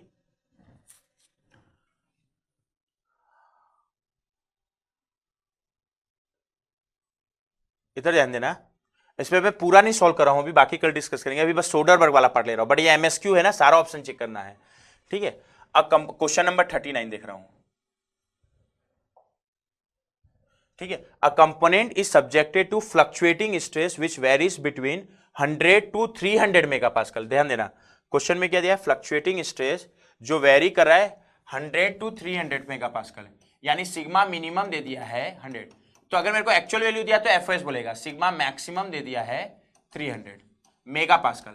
अच्छा, कभी भी ऐसा क्वेश्चन आए ना, तो ये तो मिनिमम मैक्सिमम दिया है, सिग्मा मिनिमम मतलब मिनिमम लोड के कोरस्पोंडिंग का स्ट्रेस, एक ही पॉइंट का स्ट्रेस है जो इसके बीच फ्लक्चुएट कर रहा है। तो क्या करो, सीधा तुम लोग सिग्मा एम्पलीट्यूड और सिग्मा मीन निकाल लो। सिग्मा एम्पलीट्यूड क्या होता है, sigma maximum minus sigma minimum divide by 2। Sigma maximum 300, sigma minimum 100, 300 minus 100 200 बटा 2 कितना आ जाएगा 100। सिग्मा मीन कितना होगा, sigma maximum plus sigma minimum divide by 2। Sigma maximum 300 plus sigma minimum 100 divide by 2 कितना आएगा, ये 200 मेगापास्कल, क्योंकि इसका जरूरत पड़ेगा ना मेरे को। ये हो गया। अगला क्या दिया है, SUT भी दिया है 700, ध्यान रखना, SYT दिया है 500, SE दिया है 0.5 SUT, मतलब अगर मैं यहां डाटा लिखूं स्ट्रेंथ वाला, SUT 700, SYT मेगापास्कल में ना, सब यूनिट का ध्यान रखना 500, और एंडोरेंस लिमिट कितना दिया है 0.5 SUT, और SUT 700 है तो SE कितना आ जाएगा 350, और कोई भी फैक्टर नहीं, फैक्टर दिया तो एंडोरेंस लिमिट को करेक्ट करते हैं 350 मेगापास्कल। अब निकालना क्या है, कौन सा स्टेटमेंट ट्रू है, फैक्टर ऑफ सेफ्टी निकालना है वेरियस क्राइटेरिया से। तो अभी हम लोग केवल सोडरबर्ग का निकाल के देख रहे हैं, कौन सा ऑप्शन आएगा सोडरबर्ग के हिसाब से। अभी मान लो क्वेश्चन में केवल क्या बोला है, सोडरबर्ग के हिसाब से फैक्टर ऑफ सेफ्टी निकालने हैं। तो क्या करो, सोडरबर्ग लाइन का इक्वेशन क्या था, एक्स एक्सिस में सिग्मा एम, और एक्स कोऑर्डिनेट एक्स में इंटरसेप्ट क्या होगा SYT, वाई एक्सिस में सिग्मा ए, और वाई इंटरसेप्ट क्या था SE इक्वल टू 1। ये तो सोडरबर्ग लाइन का इक्वेशन हो गया। बस जब डिजाइन कर रहे हो तो SYT की जगह SYT अपॉन FOS, SC की जगह SC अपॉन FOS, तो FOS नीचे चला जाएगा, तो ये क्या जाएगा। अब मेरे को सिग्मा मीन दे दिया, सिग्मा एम्पलीट्यूड SYT और SUT दिया, तो फैक्टर ऑफ सेफ्टी आ जाएगा, जो भी आए 1 से ज्यादा आना चाहिए। सिग्मा मीन कितना, एकदम सिंपल है, सिग्मा मीन कितना है 200 अपॉन SYT ना, यील्ड डिस्टेंस SYT कितना है 500, प्लस सिग्मा एम्पलीट्यूड कितना है, sigma amplitude 100 upon SE endurance limit कितना है 350 equal to 1 upon factor of safety. निकाल लोगे, कितना आ रहा है, निकालना फटाफट, क्लियर, निकाल लोगे। ये n यही आएगा जो पहला ऑप्शन में 1.458 ये आएगा, मेरे को पता है, बट तुम लोग निकाल के बोलना 1.458, ये है मेरा फैक्टर ऑफ सेफ्टी सोडरबर्ग के हिसाब से, मतलब ये स्टेटमेंट सही है।